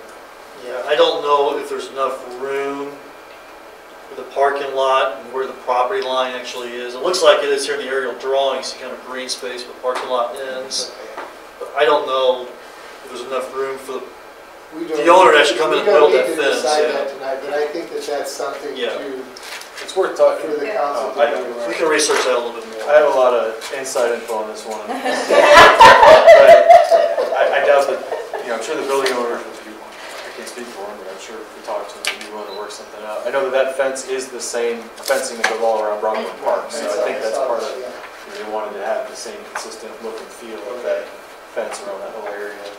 I can tell you a lot of this started because the building owners, they were trying to put some lights in to provide more safety for employees going back and forth out of that parking lot. I'm excited about the sidewalk. I also, that's another thing, I know I've talked to you about it in the past, I think that we needed a crosswalk there for a while because we do get a lot of cars that buzz through there and there's a lot of traffic just with Broadmoor parking. So I think that's a nice added benefit to this that I'm glad was included as part of the recommendations because I think that's a... Well, I'm glad you brought up lighting because that's something that, based on where the lighting is, you provide safety for employees, but you don't want to intrude on the neighbors to the east. Right. So that's something we want to look at. I think from what you said, the lights that they were looking It's at a were post light. short post lights, not any big overhead lights that would provide a lot of light pollution or anything. That Building, understanding. That building's at full capacity, as I understand, or close to. It's hard to get parking over there for sure. Brian, I had a question about the permit running with the use of the property. And it's my understanding that there are other possible limitations that would either be tied to time or ownership or other factors. And so I was wondering if you could explain the meaning of running with the use of the property and what alternatives there might be to that permit. Well, essentially run with the use of the property, so if the building were to ever change ownership again, the property change ownership, that special use would run with the property. To the next owner, right? Yeah, until such time as they propose something else to do with that property. Was there any discussion of placing any other limits that if it did change hands or if there was development around the site? I know there was talk about plan for that area as part of the bigger comprehensive plan. So I was wondering how it was arrived at for the running with the use of the property as opposed to some other more limited permit. Well, the use would change if it's anything but a parking lot. Well, I think the use but the owner could change and it could keep being a parking lot for forever. If they want to tear down the office building and put something else up, right, that would then invalidate the special use. Potentially, if the But office... otherwise, it can be a parking lot for forever, right? Yeah. Under this. So your question, as I understand it, is so why not set a specific time frame? So we'll grant a special use permit for 10 years and then review it and... Or a change in ownership or other factors like that. I was just curious how that was arrived at and what the other options are.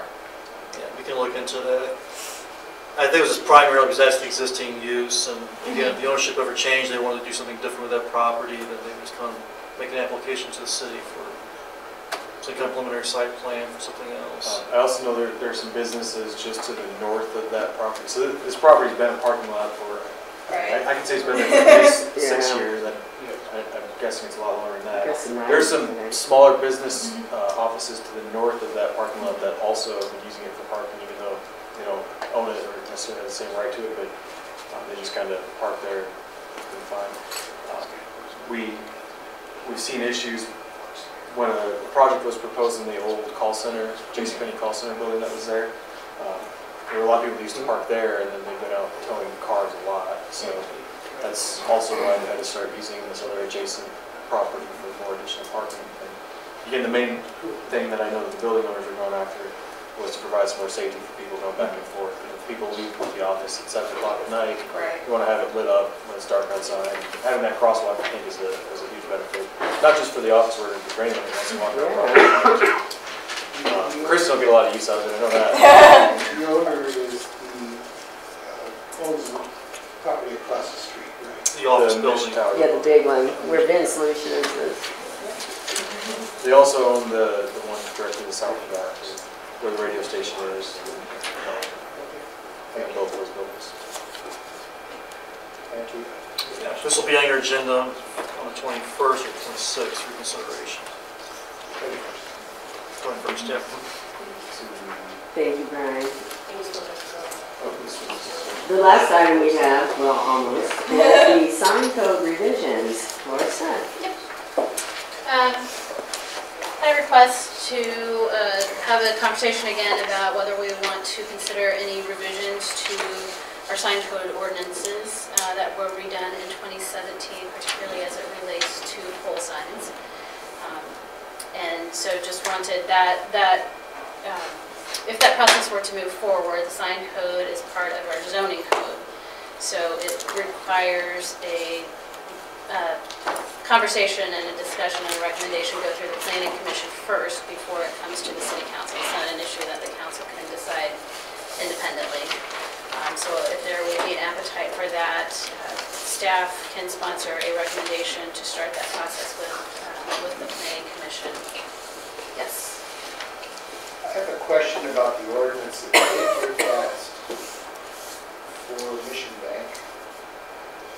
The circumstances that happened, if we were to revisit this issue, I think one of the questions I would have is rescinding that ordinance as opposed to making a change to our existing sign ordinance. Because it appears to me that that change that was made for a specific need of Mission Bank, and it gave the impression that they got favorable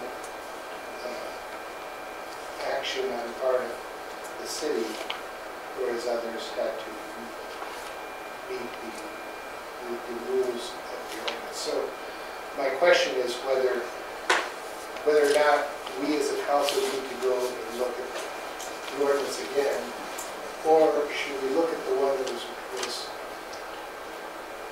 adopted and consider rescinding it so that everybody's working on a level playing field?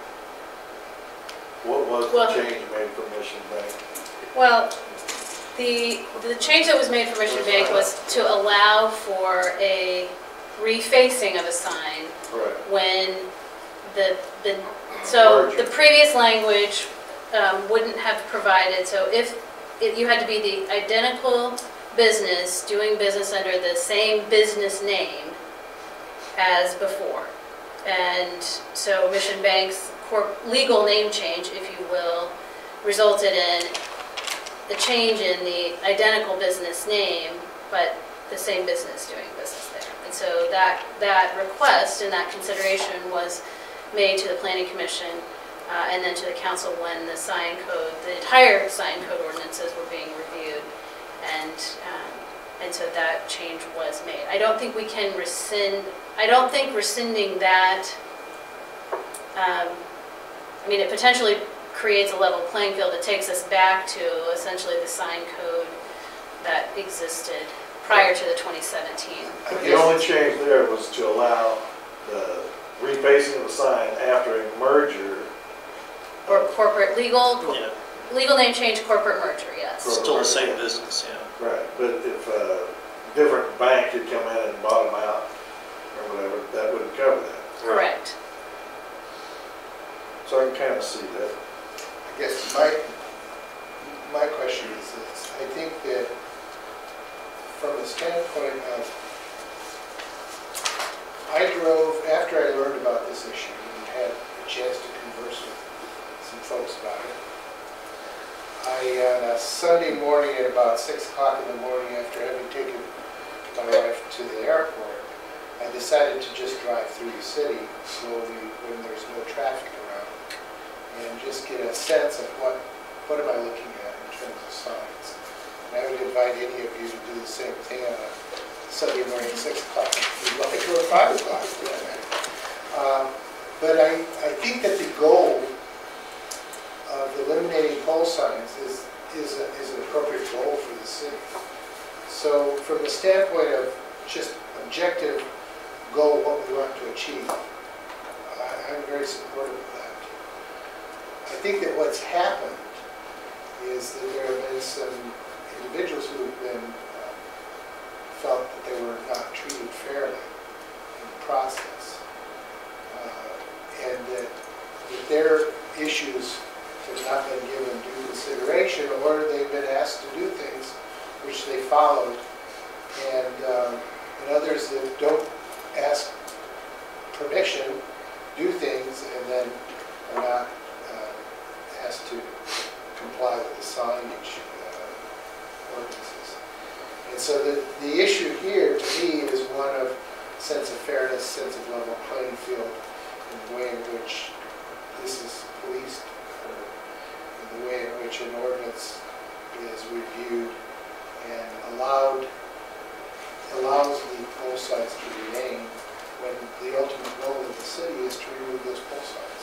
So instead, we adopted an ordinance that allowed a bank, who had sufficient resources to hire a lawyer to go through and submit an ordinance change for their convenience, but it was not in best interest of our goal.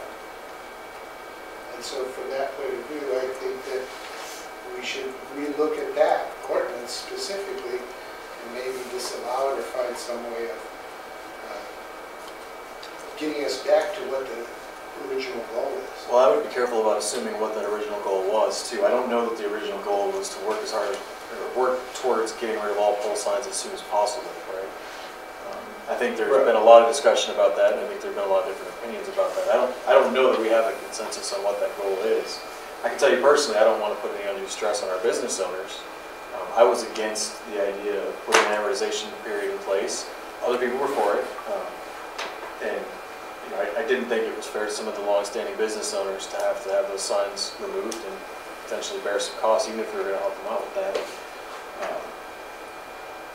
I can also tell you in the case of Mission Bank, they went through the process of getting an ordinance change presented to council, and maybe they need a lawyer for that, maybe not, but they went through that process of getting some discussion on one of our committee meetings and getting that presented to council for a vote to change an ordinance, and they're the only ones I know of that have gone through that process. Some might have happened before I was here, I may have missed it, but I don't know of any other business going through that process of trying to present an ordinance change that would help meet their needs. Was the discussion of amortization, I thought that there was. But we pulled it. Goal. We didn't have one. We took that language out. Nothing ever was formalized. It was never formalized. So the original conversation started with a kind of strict, amortization period. And then actually, as it went through the planning commission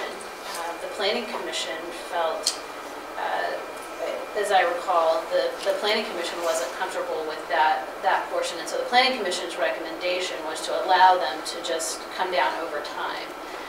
Again, as that came back to the city council, there would have been the opportunity to change that, but through that process and through a series of public meetings and other feedback that we had from business owners, I think the council's initial thoughts about the amortization kind of changed directions. Yeah.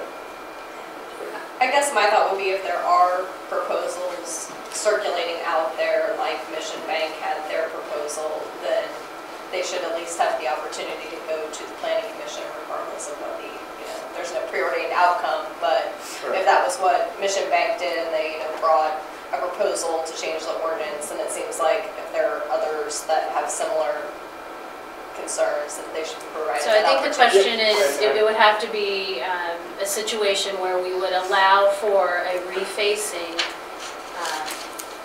when one business closes and another business opens. On the ordinance change. On the ordinance change. I mean, I think, in understanding, I think the goal would be to you know, unless the goal of bringing pole signs down over time and through the process of attrition has changed, which I, at least in a limited basis, haven't heard this evening, and that certainly wasn't where we were last year, then I think we want to go with a narrowly focused recommendation, which is kind of what Mission Bank did. I mean, they had a very specific recommendation, and that's the specific recommendation that we would look at making to the Planning Commission. Yeah, so I'm just trying to say if there is something, you know, else similar out there, then I think if someone is coming forward, that they should have a similar opportunity to go in front of the Planning Commission with that. Why wouldn't they? Because we're bringing it up for discussion as to whether we should Well, we relook at it. have to sponsor an amendment, you know, because it's a zoning code text change. We have to, that has to kind of arise out of the Planning Commission or the staff. The staff can take that forward to the Planning Commission for their consideration. So you wouldn't have somebody that just sort of came in and was able to approach the Planning Commission and initiate that conversation. Do we not currently have a grandfather clause for 10? Is it 10 businesses we have? No, we did have about 5 pole signs in the Johnson Drive and sort of Broadmoor area that had been carved out in an exception that was granted, I believe, back in 2009.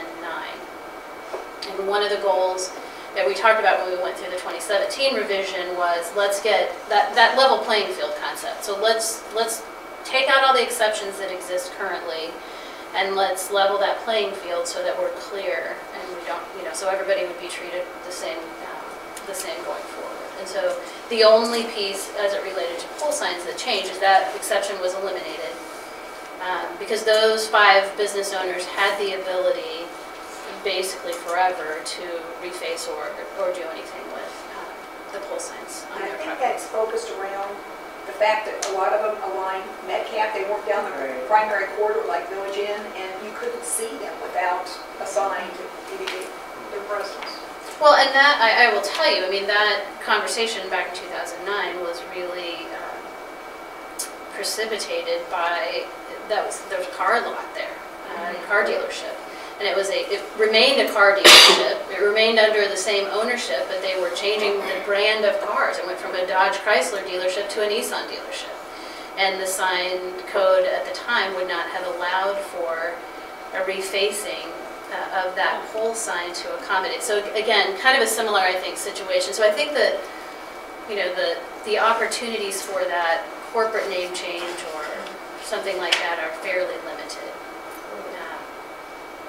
You know, so the question really becomes, you know, do you want to allow a refacing? I mean, as long as somebody's keeping a sign in good condition, you know, but if our long-term goal is to get pole signs down, where can we put the trigger points that help us accomplish that? I think we've got it in place. Why we discuss this? That's not as you. I would think if somebody somebody has a proposed ordinance change that makes sense, I think it'd be worth listening to their proposed ordinance change. I mean, I look at that, but I think it's got to be a proposed ordinance change. It can't be just a one-off type of request. So if that car dealership was still here, and I know it's not, but if it went from a Chrysler Dodge with the current language in place, could they reface it to a Nissan with the current language in place with the ordinance as it is now? I believe so.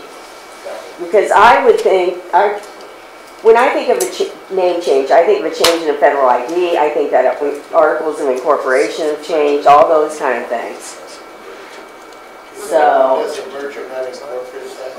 Well, I mean, I think there. That's where Valley Bank shares or something like that owns, you know, Security Bank and Valley View Bank and all those. Well, and Security Bank has actually been the owner, and originally when that happened, they allowed all of the banks that came under that umbrella to retain their previous names. So you saw the addition of a green leaf. So in fact, when that happened several years ago, those signs were refaced. It said you went from a Mission Bank sign with no green leaf to a Mission Bank sign with a green leaf. That complied with, because it was the same, they didn't change the size of the sign face. It was the identical business name, delivering the identical product or service. And so those changes that added the green leaf several years ago complied with the then standing sign code revisions. The change to Security Bank did not, because of that language in the code about identical business name. Can I just interject something? We need to kind of start applying some common sense to this ordinance. If you look at what the goal was, and I sat here for 19 years against pole signs. I don't like pole signs. There are several that come fly-by-night businesses. They come in, put something up, and we're left with an awful-looking pole sign. What we're doing with this ordinance right now, not around this discussion, but the way the ordinance stands now, you still have a pole sign. You still have a pole sign. If our goal is to get rid of pole signs, refacing or whatever you want to call it, how descriptive, you still have a pole sign. If we're going to allow a pole sign for one group, we might as well go through and look at them and go back to potentially the one aspect of when your business leaves and somebody new comes in, you can't have it anymore. Because refacing is still leaving us with a pole sign, is it not? Well, but that's what the code currently says. That's what we've got. That's what we've got right now. We have what you're asking for. That is the way the ordinance is. Yes. I still don't understand what happened with the Mission Security Bank, but maybe I just... There was no disruption in business there. There was no changeover in ownership or anything. They just changed the franchise name. But they got a staff sponsorship to come in front of the planning commission, or how did that process work? No, the whole sign code was under review. Oh, so it was already up, Yep. okay. The whole process was already in motion, if you will. Well, so you're asking for direction from the council? Well, You're asking for direction from the council whether we want to revisit this issue? I mean, because we will as staff have to craft a amendment. Does the staff have a recommendation? Oh, wait a minute. I thought you were against the I'm for it as long as the recommendation is successful. I want to know what the recommendation is. I mean, and to some of their point, if the current council, if we decide our goal is to try to really get rid of pole signs, if that's what we want to pursue, then let's be fair about it and let's really pursue that. Yeah, I think As it stands right now, I don't think there's been any formalized goal of doing that. It doesn't mean there can't be. I think the emphasis needs to be on the enforcement of the ordinance that we've got. I'd be curious, yeah, I agree, on what's non-conforming and out there right now. Right. And not just for any one particular person. There's several that in the individual meetings that some of us had, not all of us, some others were pointed out, and it's a good point. How do they do it? And well, it's already done now, too late, tough shit. We've got an ordinance, we're going to have to bring it back with them. And we can certainly, and as we said when we went through the sign code revision process before, if there's a sign that's in question, please let us know. So I will tell you that we have addressed, we also sort of declared a moratorium on enforcement until we got through adoption of the sign code, because we said we want to know what we're doing. We want to identify the problem. So we started with the sign inventory. Let's figure out what we've got. Let's identify the problem areas. Let's go for this overall revision of the sign codes. Then when we get through that, and I think we adopted that in April of 2017, let's take a couple of months before we go out and start, bringing the hammer down on people from an enforcement perspective to educate. And so we held meetings and we sent letters and we did all kinds of things to educate people. And then I will tell you, we've been doing pretty aggressive sign code enforcement since that point in time. So a couple of the ones that have been brought to my attention, and so I'm happy to look at a list. We're always happy to look at that list. A couple of ones that have been brought to my attention in the past, I know we have pursued. We had one that had been pole sign that was changed over and refaced illegally. That business, in the process of the sign code revisions, changed hands again. And we approached them before they had the opportunity to put up another sign and said, not only can you not put up a sign, but the pole that your sign was on before needs to come down as well. And they actually, you all put a program in place to offer some not loans, but really reimbursements, incentives to bring those down. And so they are the one business that's taken advantage of that. There are some interesting nuances because the definition of pole sign, before we went through the 2017 revisions, is really specific, and it talked about the bottom of the sign face had to be a minimum of 10 feet off the ground. So there are signs that weren't pole signs prior to the 17 change that are pole signs now. So we actually have, I think when we went through the process, we had about 27 or 29 signs throughout the city that met the pole sign definition. And I think you may remember that Danielle, when we got to the end, said we've changed that definition, we've eliminated that. So a pole sign is really anything that sits on up on supports of any kind. So it doesn't matter the height off the ground. And I think, remember, she talked about, and she showed some examples of signs around town, some of the apartment complex signs that were not a continuous monument base, that as they changed over time, we're going to have to be brought into compliance with the new standards. And so we actually increased the number of signs that are now legal non-conforming uses. And so we'll have to, kind of follow in step as they experience as well. I know the mayor's not here, I'm not speaking for him, but I'm speaking on his behalf because I discussed this with him. He's very interested in having an open dialogue with the business community, making them feel comfortable to be here, making them lucrative and their businesses flourish. Have we thought ever of having a small task force of business owners come together and put something together that's amenable so we can kind of define where we want to go with, it's okay if the business community accepts or denies what we do, but it's kind of good to have them on board at the same time, I think. But we did have a series of meetings back in November. I know that.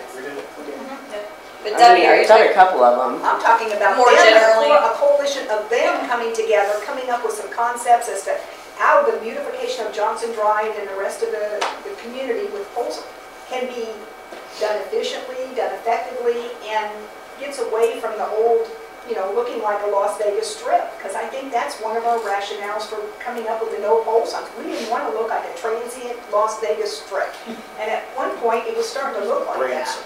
Well, there you go. I think that's a good point more generally too, just that we should be thinking about ways to better, engage the business community and to have something like a task force or have meetings between the city council and business leaders. I think that's a good idea.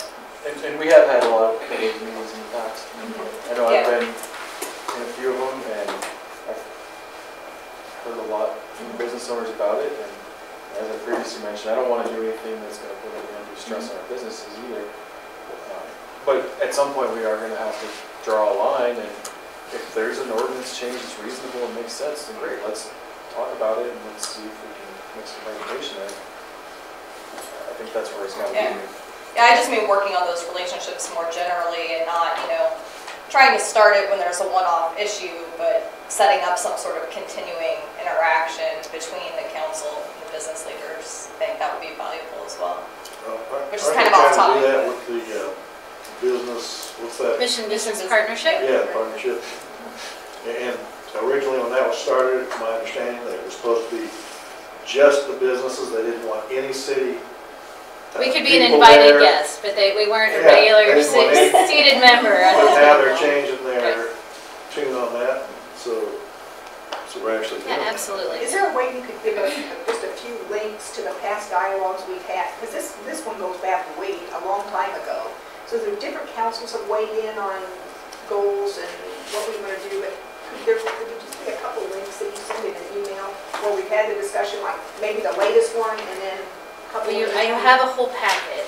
Yeah, We have a whole packet, and I'm happy to send that out again, but that goes back, I don't know that it's relevant to go back to the 2009. I mean, and we've done it both ways. So the in the time that I've been with the city, we've looked at revisions to the sign code on 2 different occasions. And the first time there was actually a task force put together that included council members and members of the business community and citizens. And I can tell you that pole signs there was a discussion of amortization of pole signs, and we ended up in essentially kind of the same place, whether it was a task force initiated or not task force initiated, as it relates to that. So we can look at that. I'm happy to send the packet out again that kind of talks about where we've been in this conversation since November of 20, I don't remember when we started the sign code inventory, but prior to the Johnson. I can donate Your packet. I have it electronically.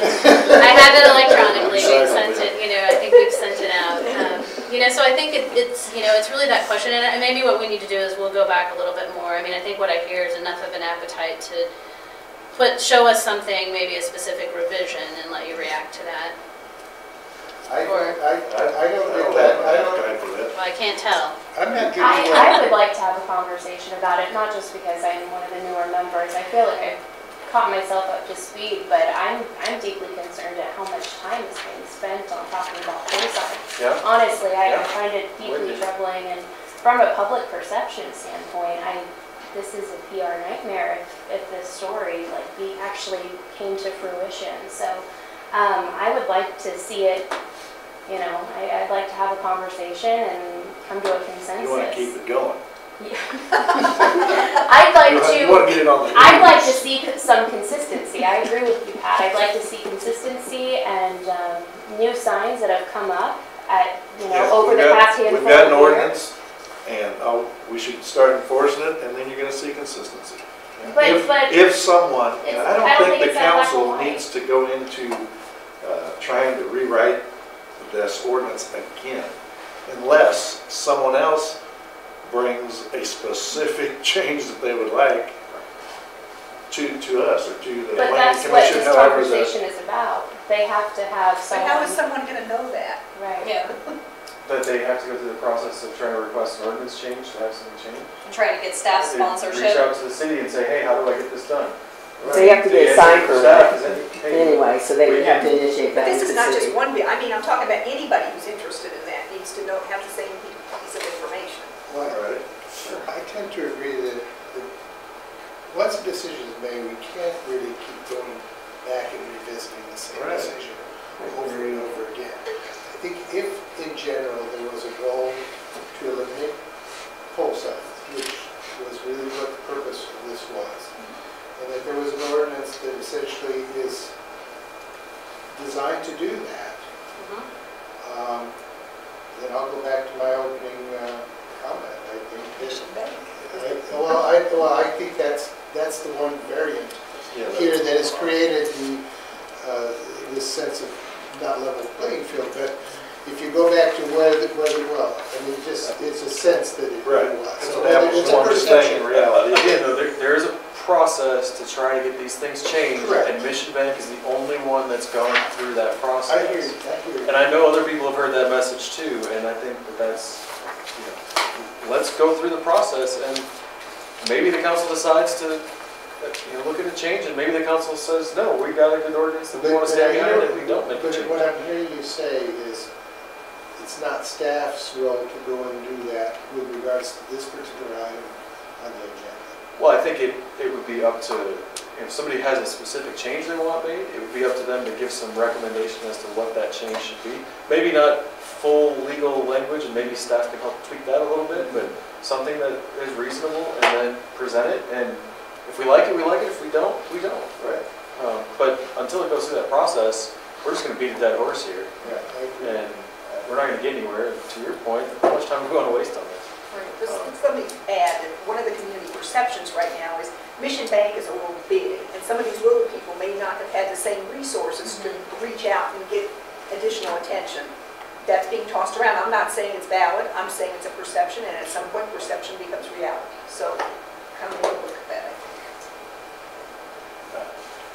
Look, I don't think it takes too much for a business owner to call staff and just try to give a little bit of guidance on how they can work this. I guess, That doesn't mean that the council's going to approve something. are we able to make a motion here? No? We're not able to. That's the discussion item. Just discussion. Yeah, you don't, Well, even if it wasn't. Even if it wasn't. But what you're asking for is direction, from what I understand, Right. from Right. item 8. And I don't know how else to give you direction, other than make a motion and have the Well, she's getting the feel for members respond. Yeah, I think, I think what I'm hearing is, we haven't seen the overall goal of eventually eliminating pole signs in the community as changing. And we want to be fair to our businesses of all sizes, and that we want to create as level a playing field as possible, so everybody knows the rules and everybody plays by the same set of rules, right? Is that fair? And then we want to engage in a positive way with the business community, so that there's whatever perceptions, whether unjust or whatever it is, that the perceptions are maybe remedied. But and again, I'm going to go back on this because when we passed this ordinance the last time, I think a lot of that came out of some of those engagements with the business community. And I know there were some interactions I had with some of the business owners that kind of changed my mind on things, that maybe we don't want to put some extra stress on them right here and force them to get these signs down within a certain amount of time. Okay. It was those interactions that I can say, Yeah, hey, maybe that's why we my did mind away up. with Right, and that's- Fuzzy on it. We put money out there, additional money, to go ahead and assist with them, Help and them out, yeah. and got rid of the length of time. to We get also there. got new people on the council, and if somebody wants to look at the direction of going back and making that a little more strict and trying to put some period in place to try to really remove these signs, and we can talk about that and consider it. So you're absolutely right that this should be fair either way. But again, there's a process, and I only know one entity that's gone through the process. We decided on it. If somebody else wants to propose a similar type of change that makes sense, and maybe staff can help direct them a little bit on that, great. Let's look at it, consider it, and if we go, if we don't, we don't. I think Laura said any proposed change has to go through the planning planning commission, commission, yeah. then go to staff, and then go to But, We yeah, I just think maybe we give them a can, little direction on. yeah, if I think we really can, I want think to that gives me a little assist. something to work with.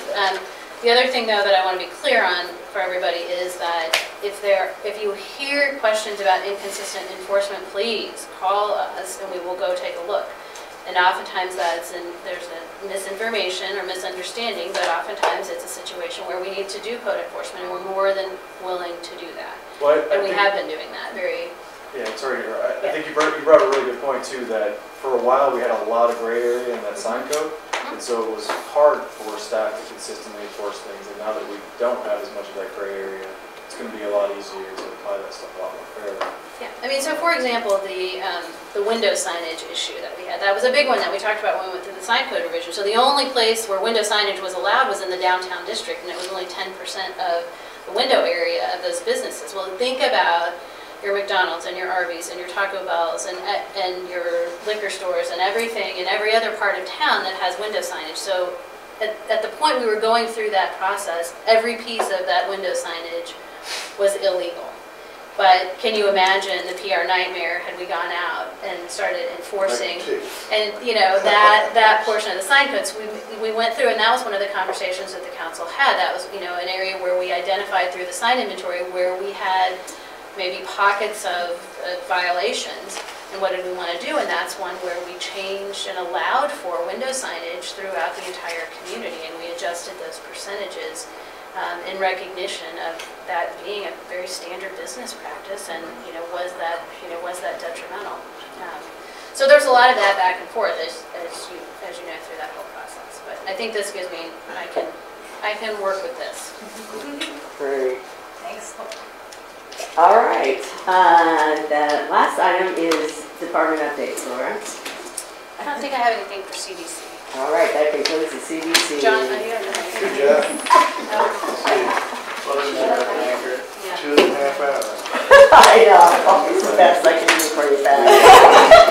We're ready for some finance and administration. We have like a 5-minute break. Yeah.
Finance and Admin Committee meeting for Wednesday, February 7th.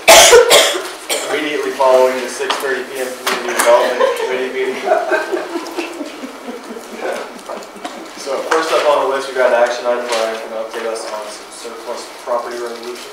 This is a resolution to dispose of surplus property. This item will take about a half hour as I read through each item on the I'd say list. take that to council unless there's a question. Yeah, it's a routine thing we do about twice a year where we identify surplus property. I know the police department's been kind of cleaning out their closets lately. They've identified a number of old computers and uniforms they'd like to surplus. The real driver of this is vehicles. We lost a vehicle in a rear collision about a month ago. And so we need to have a surplus so we get the title to the insurance company so they can give us a rebate check, a reimbursement check. So the items are listed as an attachment to the resolution. If you have any questions, we'd be happy to answer those. Other than that, we'll take as a recommendation, take it to City Council for approval. What's your take on it? Consent. Consent on this one? Sure, let's do it. Thank you.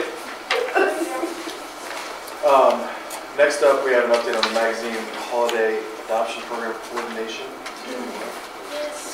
So as everybody's aware, we have a couple of programs that I think really distinguish us both as the city of Mission, and not only from other cities in Johnson County, but really throughout the metropolitan region, and that being the production of our Mission magazine and our holiday adoption program.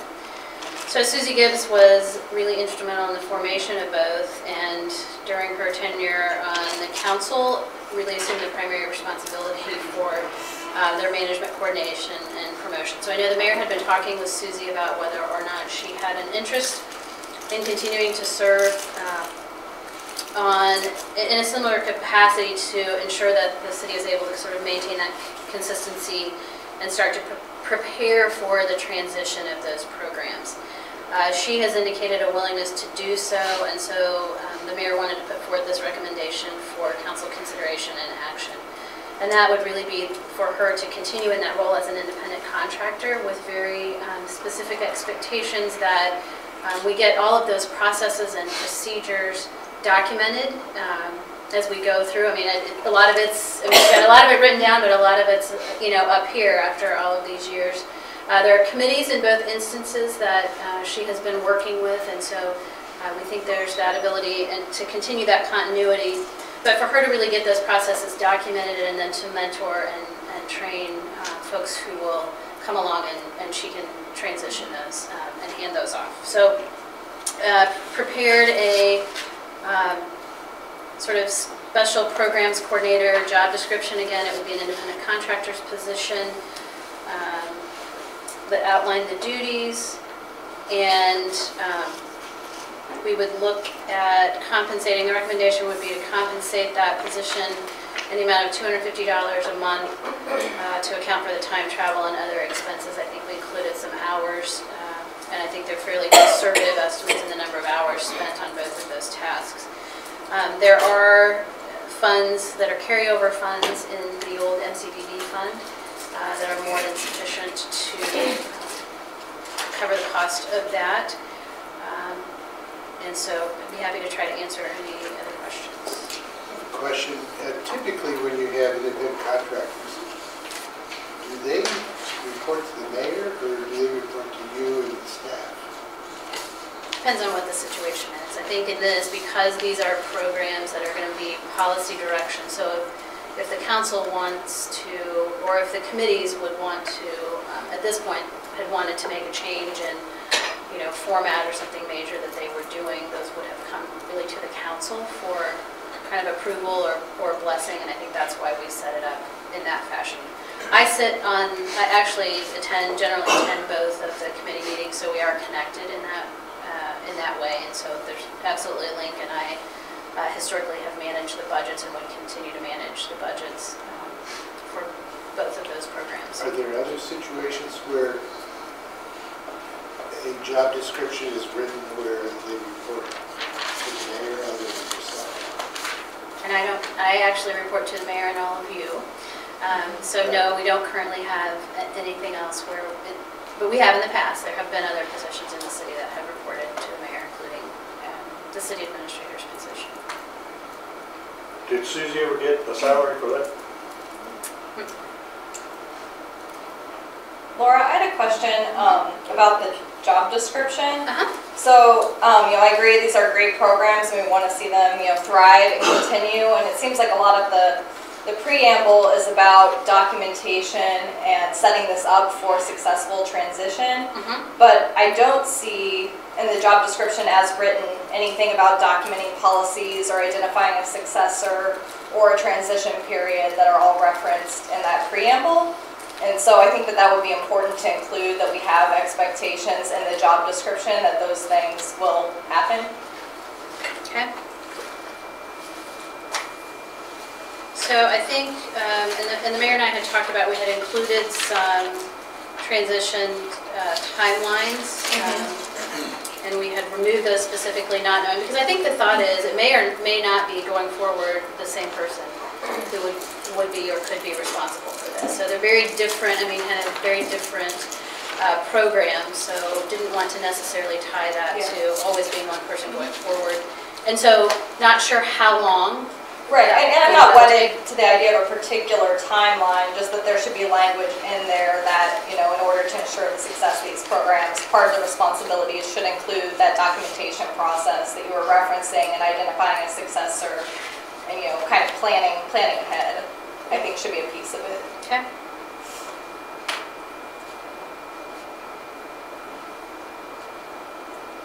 And those may be things that we actually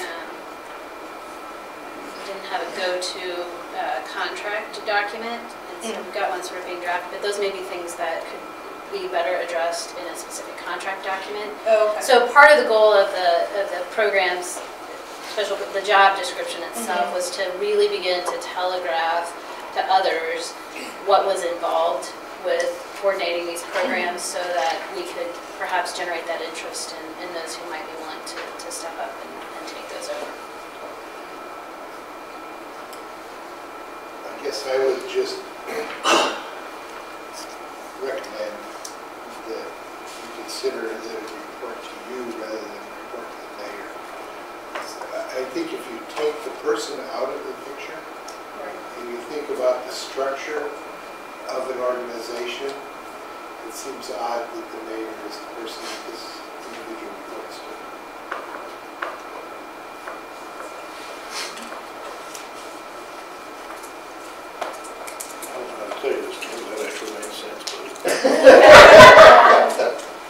Long term, are we looking to maybe have this compartmentalized into the park and recreation umbrella, or that's all up in the air? Or? I don't think so. I don't think either one of these fit really, nicely. I know we devote a lot of staff time, really to both processes as well. I think that, and maybe in my mind, I think maybe the magazine, if there's a recommendation to change that reporting relationship on the magazine, is maybe more appropriate to a city administrator. I think the holiday adoptions is really probably better left with the mayor, because there really aren't city funds that go into that, that project. That's really much more community facing. The magazine is an outreach. It's a PR tool. Sure. It's a good or service that we produce as the city organization. So what you're proposing here is to pay Susie $250 a month to train 2 different people, or probably, right, more than likely, I would say, because first of all, there's no one human being that can possibly do what Susie does. But not for this price. But those people aren't receiving a salary; they're just learning the job. And then after, I guess, Susie feels like they're trained well enough, or she's had enough of it, and she steps away, then what happens? Well, I think the thought being that we would leave that compensation in place for whoever might come behind, because it is tremendous time commitment. On both of them, so now you're going to be paying possibly 2 people for doing that. I'm not right. talking negatively. I I guess the question, kind of going along with your comment, the available budget is $44,389 for, is it for all of these functions? No, that's the surplus, actually. That's the fund balance, if you will, that we're carrying in the magazine fund right now. And I was gonna bring that up too. I thought we had already shifted that to something else. We left it, it's been in the MCBB fund. And so we pay, because the MCBB fund is where we deposit transient guest tax receipts. And the transient guest tax receipts pay for all of those are dedicated to the production of the magazine. So it's cleaner for us to actually leave that in the MCBB fund because it is that Visitors Bureau or that transient guest tax. We will maybe change the name of that going forward. And that magazine will cost about 20 grand a year, roughly. The magazine costs closer to 50 grand. So we were contributing $20,000 that we had historically spent on the newsletter to supplement transient guest tax revenues. In the last 2 years, the transient guest tax revenues have been sufficient to cover the entire cost of the magazine. Just coming off of the Woodspring Suites hotel. So we haven't had to supplement. So we've got this little bit of kind of fund balance sitting in that magazine fund that we can draw, that we can draw down from to accommodate this. Theoretically, we'll have a lot more money going into the transit. That's correct. That's In right. future years, yes. Theoretically.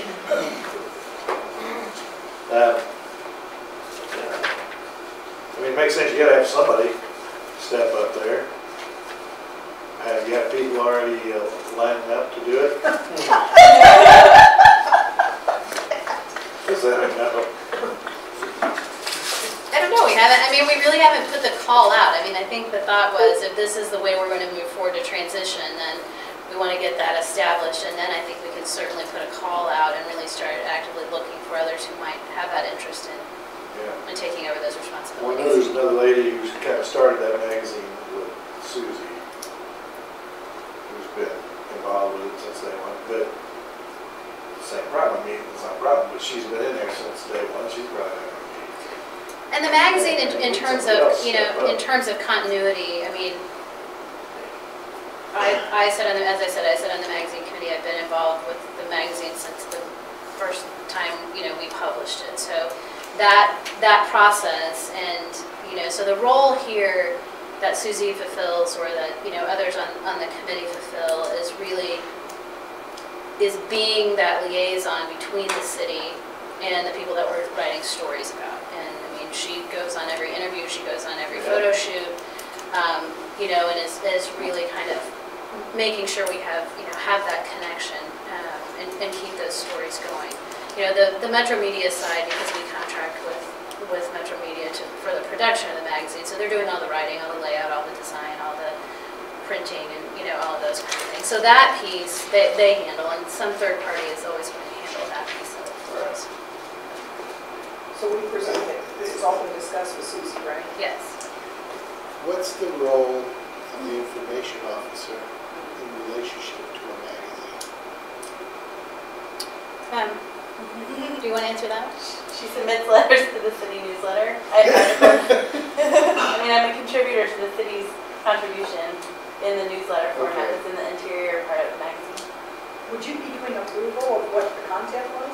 No, I don't have that role. And so that's really done. I mean, and part of that is, when we think, and we go all the way back to how the magazine started, we were doing a city newsletter that we were printing and mailing to 7,000, homes 4 times a year. And that was costing us roughly $20,000 to do that. There was a group of merchants who were periodically printing a coupon sort of pamphlet flyer that was really, really popular. And I think the expenses for doing that got greater than what they wanted. So they approached the city about wanting the city to take over production of that. We had the transient guest tax that had been put in place in the hotel that had opened, and the city was approached by the barn players asking if we would use transient guest tax dollars to help promote their productions. And so this whole conversation about what is the best vehicle to do all of this, and we came up with the idea of the Mission magazine. So you see So it's very, I mean, 50% Mike Scanlon, right? editorial content and advertising content, which is very unique for a magazine of that type. A lot of times they're pushing for much more advertising. So that's part of the agreement that we have with Metro Media. We only allow mission businesses to advertise unless it's a larger Shawnee Mission Medical Center or some provider that is providing service to residents in our community. And the rates that are charged for the advertising are very competitive for our mission businesses and give them an opportunity. So that's why you see a lot of, they'll run the coupons. So the things that they used to be putting in that booklet were there. And so we kept the city newsletter because one of the things that we found in the Direction Finder survey was that residents were saying, where do you get most of your information about the city? It was from the city newsletter. And so we wanted to kind of preserve that, and now it's become, a part and parcel of the magazine. But I think the rest of the magazine contributes to that thing that we always talk about, which is that character and charm that we have and the ability to really, there's so many unique and interesting stories to tell. And so the committee meets on a monthly basis, and the committee generates ideas. And so we have just a running list of story ideas. And so the committee, in advance of each issue, will sit and discuss and vote and recommend what the content of each magazine is. So that has long been a committee decision-making process in terms of how the stories come forward. Along those lines, so who kind of has the final word before things go to print? And maybe this is just my question, because I'm new. So we have, in Metro Media will tell you, they pull their hair out with us sometimes because one of the things that was important when we started this and continues to be important is that we write the story. So we pick what the stories are going to be about, and then we sit down, and it's usually the writer, the editor, Susie and myself, or at least it has been for the last 4 years, where we actually, based on the committee's discussion, we prepare the questions that are going to be presented in the interview process. And then usually there's a whole bunch of stuff that comes out of that. So then Metro Media will go back, they'll write the draft of a story, and actually the person that the story is being written about has the opportunity to read it and provide comment. So if there's something that is not being told accurately,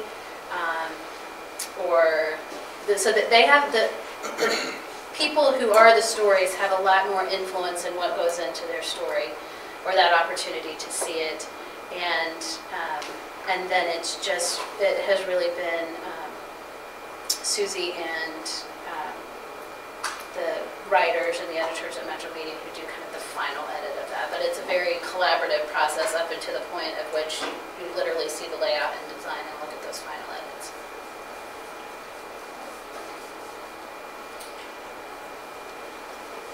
So back to the issue at hand, is this something we want to take to council? Sure. Probably not consent agenda on this one, I'm guessing? Discussion? Yeah, I think this is definitely some discussion.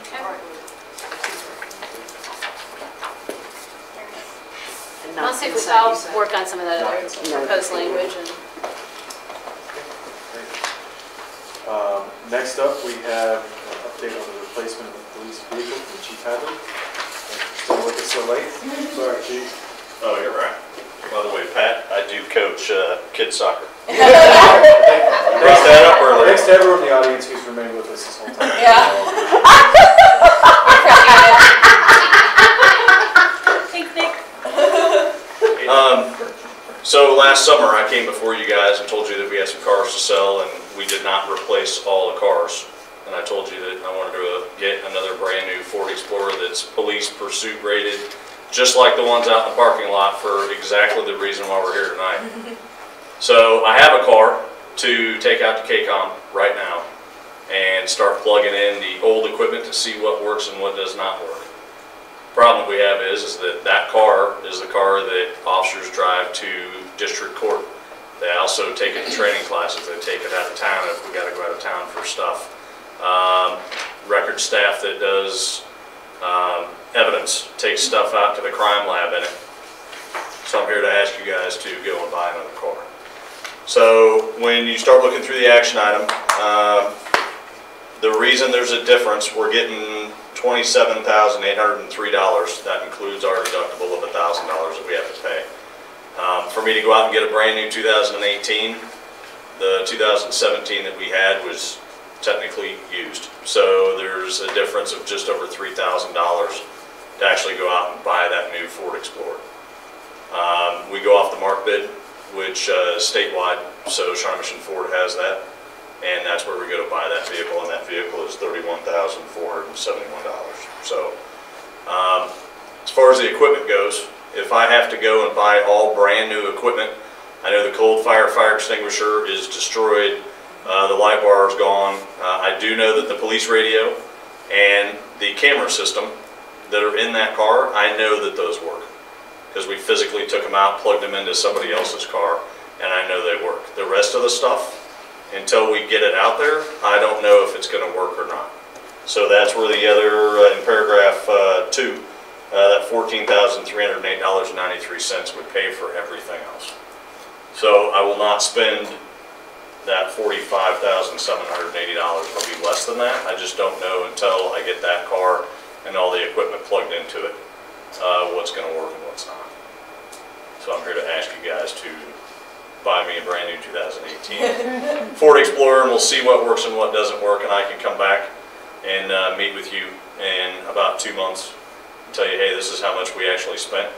That original check of $27,803 is coming from the insurance company. They will also pay for the damaged equipment minus whatever, since it's used, technically. So there is more money coming, we're just not sure how much yet. So. Chief, you don't have enough money in your slush fund from the drug money that you confiscate, and I can't talk about that. I would go ahead and suggest we put it on the consent. I can't talk about it. Is the smart card for this? Smart card? No, no smart card. Thank you. Consent? Thank you. Thank you. All right, and last up on this agenda, we have discussion of the appointment of a city treasurer. So, remember we celebrated with Don Chamlin at the end of the year, who was retiring as our city treasurer after 25 years. The city is required by state statute to appoint a city treasurer. It does not have to be someone outside of the organization, and many cities choose to make that appointment for someone within the organization. If you think back about the organizational structure of the city of Mission 25 years ago, it looked much different in terms of the internal staff, particularly those handling finance and financial type responsibilities. So we've actually been talking, because Don has been mumbling about retirement for probably about the last 4 years about what made the most sense. So the primary responsibility, although there are several things in our ordinances that are outlined as the responsibility of the treasurer, including managing investments. When you were able to go out and purchase CDs and make any money, Don would be involved with that. But there is actually a quarterly treasurer's report that we are required to produce and publish in a newspaper every quarter that has to be signed by the city treasurer. So that piece we can't get rid of. But in looking at kind of the responsibilities of the treasurer, what things we're performing in-house, and I will tell you that treasurer's report is actually physically prepared in-house and reviewed and then signed by the treasurer. But the mayor would plan to recommend the Debbie Long, our accounting manager, to the position of city treasurer. We had originally thought we would bestow that title on our finance director, assistant city administrator, but our city ordinances also require that the city treasurer be a resident of Johnson County. And Ryan lives in Lee Summit, so that we had to start looking. He got out of the carrot board on that one as well. There's a way to look across state line. Exactly. Is there a separate salary that goes with that, or is that incorporated into her duties? This would be incorporated into her duties. And then I think we've looked through, there are several places, as I said, one of the things we've been talking about as staff is this year we really need to go through and do some just generic cleanup of a lot of our ordinances and things that haven't been touched on in a very, very long time. And so some of those duties and responsibilities would be would be cleaned up at this point. But so this is a mayor, similar to the judges, it's a mayoral appointment with confirmation of the council, so we wanted to just make you aware of what that recommendation was going to be. Laura, is there any difference from an audit perspective in having an internal versus external treasurer? No, I mean, the external treasurer was never involved with the audit, and that was one of the things that honestly we looked at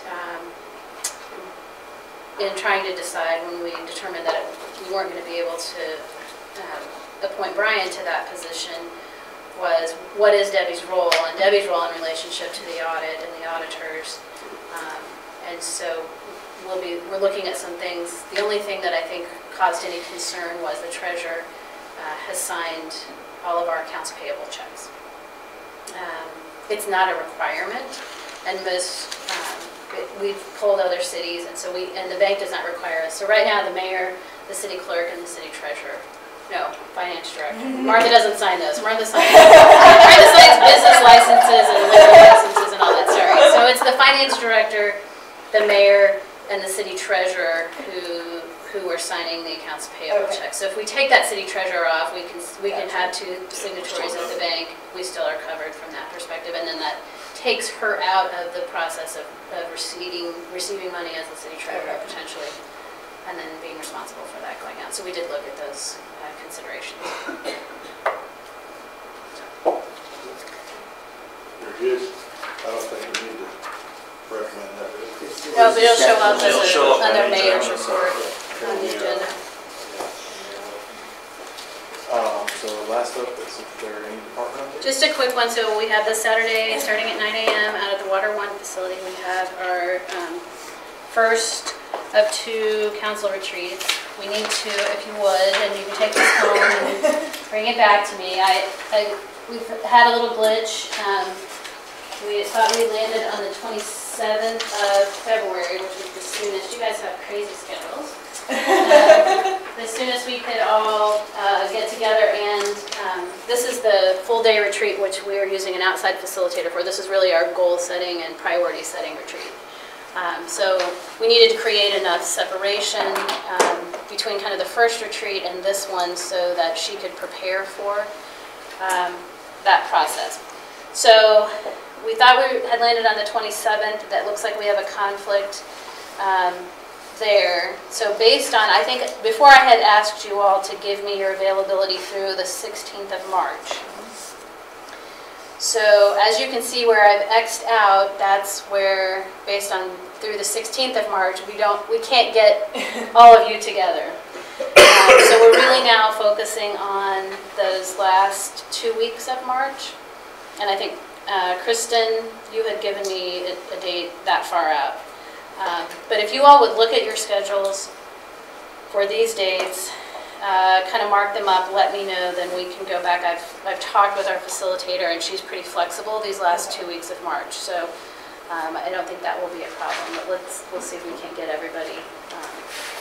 It's certainly the mayor's goal to make sure everybody can participate in that retreat. Like, for instance, we have the 21st of March as a council meeting. Yes, so this is going to be a day event. And a full day event. Do you want to X that one out, or do you want to keep? I mean, that's up to you. I mean, do we want to take those off? The 21st, we have a city council meeting, and it's an open date.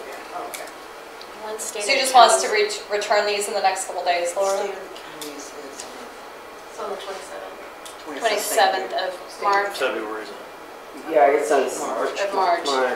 So we may want to X out the 21st, and we may want to X out the 27th. How long would this one be? From what time to what time? Probably 9 to 4. How about the 28th? That's Wednesday. We can kind of have meetings on Wednesday. Yeah, I think if everybody, if you'll just look at it and let me know in the next couple of days, we can, we'll get this firmed up. Is your Kristin, is that? Kristin is a K with a circle, so if you'll just put your initials on this and shoot it back to me, or just shoot me an email with the dates. Your appointment that day. Oh. So that's out, so you can't do that. So that means you can't do that day? Yes, so Kristin can't do that. What's the likelihood that a Saturday can work for this, for us working states that still have to have a 9 to 5 obligations? St. Patty's Day.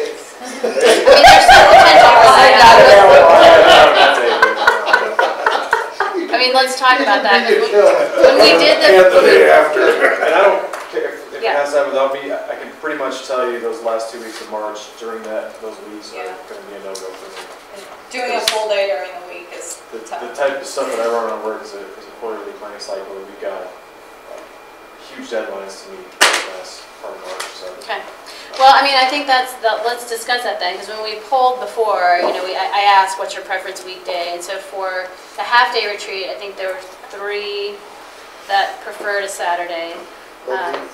And then on the full-day retreat, there were 2 that preferred a Saturday. So we're trying to go with, accommodate both of those, but if, The one thing you have to think about is, I think Easter Sunday is the first it is. of April, is that correct? Right. Yeah, it's early. So that means So that Good Friday Saturday is the, behind Easter eggs. yeah. So that 31st may be a problem for people. Yeah. How about the 24th? Yeah, what's going on the 24th? It's a Saturday. Yeah. I'm willing Sounds to like a good day to have a go retreat. I think it's a retreat day. Sounds like a great. It's retreat day. Yeah, I think I could do that. I can do that. Trying to look at your schedule. I mean, I'll be out of town, but you guys. I think that would work. I don't need it. You have to work. No, I said I think that would work, the 24th, yeah. I'm with Nick, I would much prefer for a full day retreat if it's on a weekend, if we can. Easter, and the 28th of February, I think, yeah, like the earlier part of March would be okay. Just Okay, that- so everybody, look at, so you could do the 28th I of February? What about, I do- anybody else? Just the 27th is the I know, one that's what day you that said. we have a seminar at one time. no, 28th. I heard that. The 28th of what? Of February. Well, I can do that. I can't. The options are that or the 24th of March. Well, that's gonna be a full day. So that's what I did, right?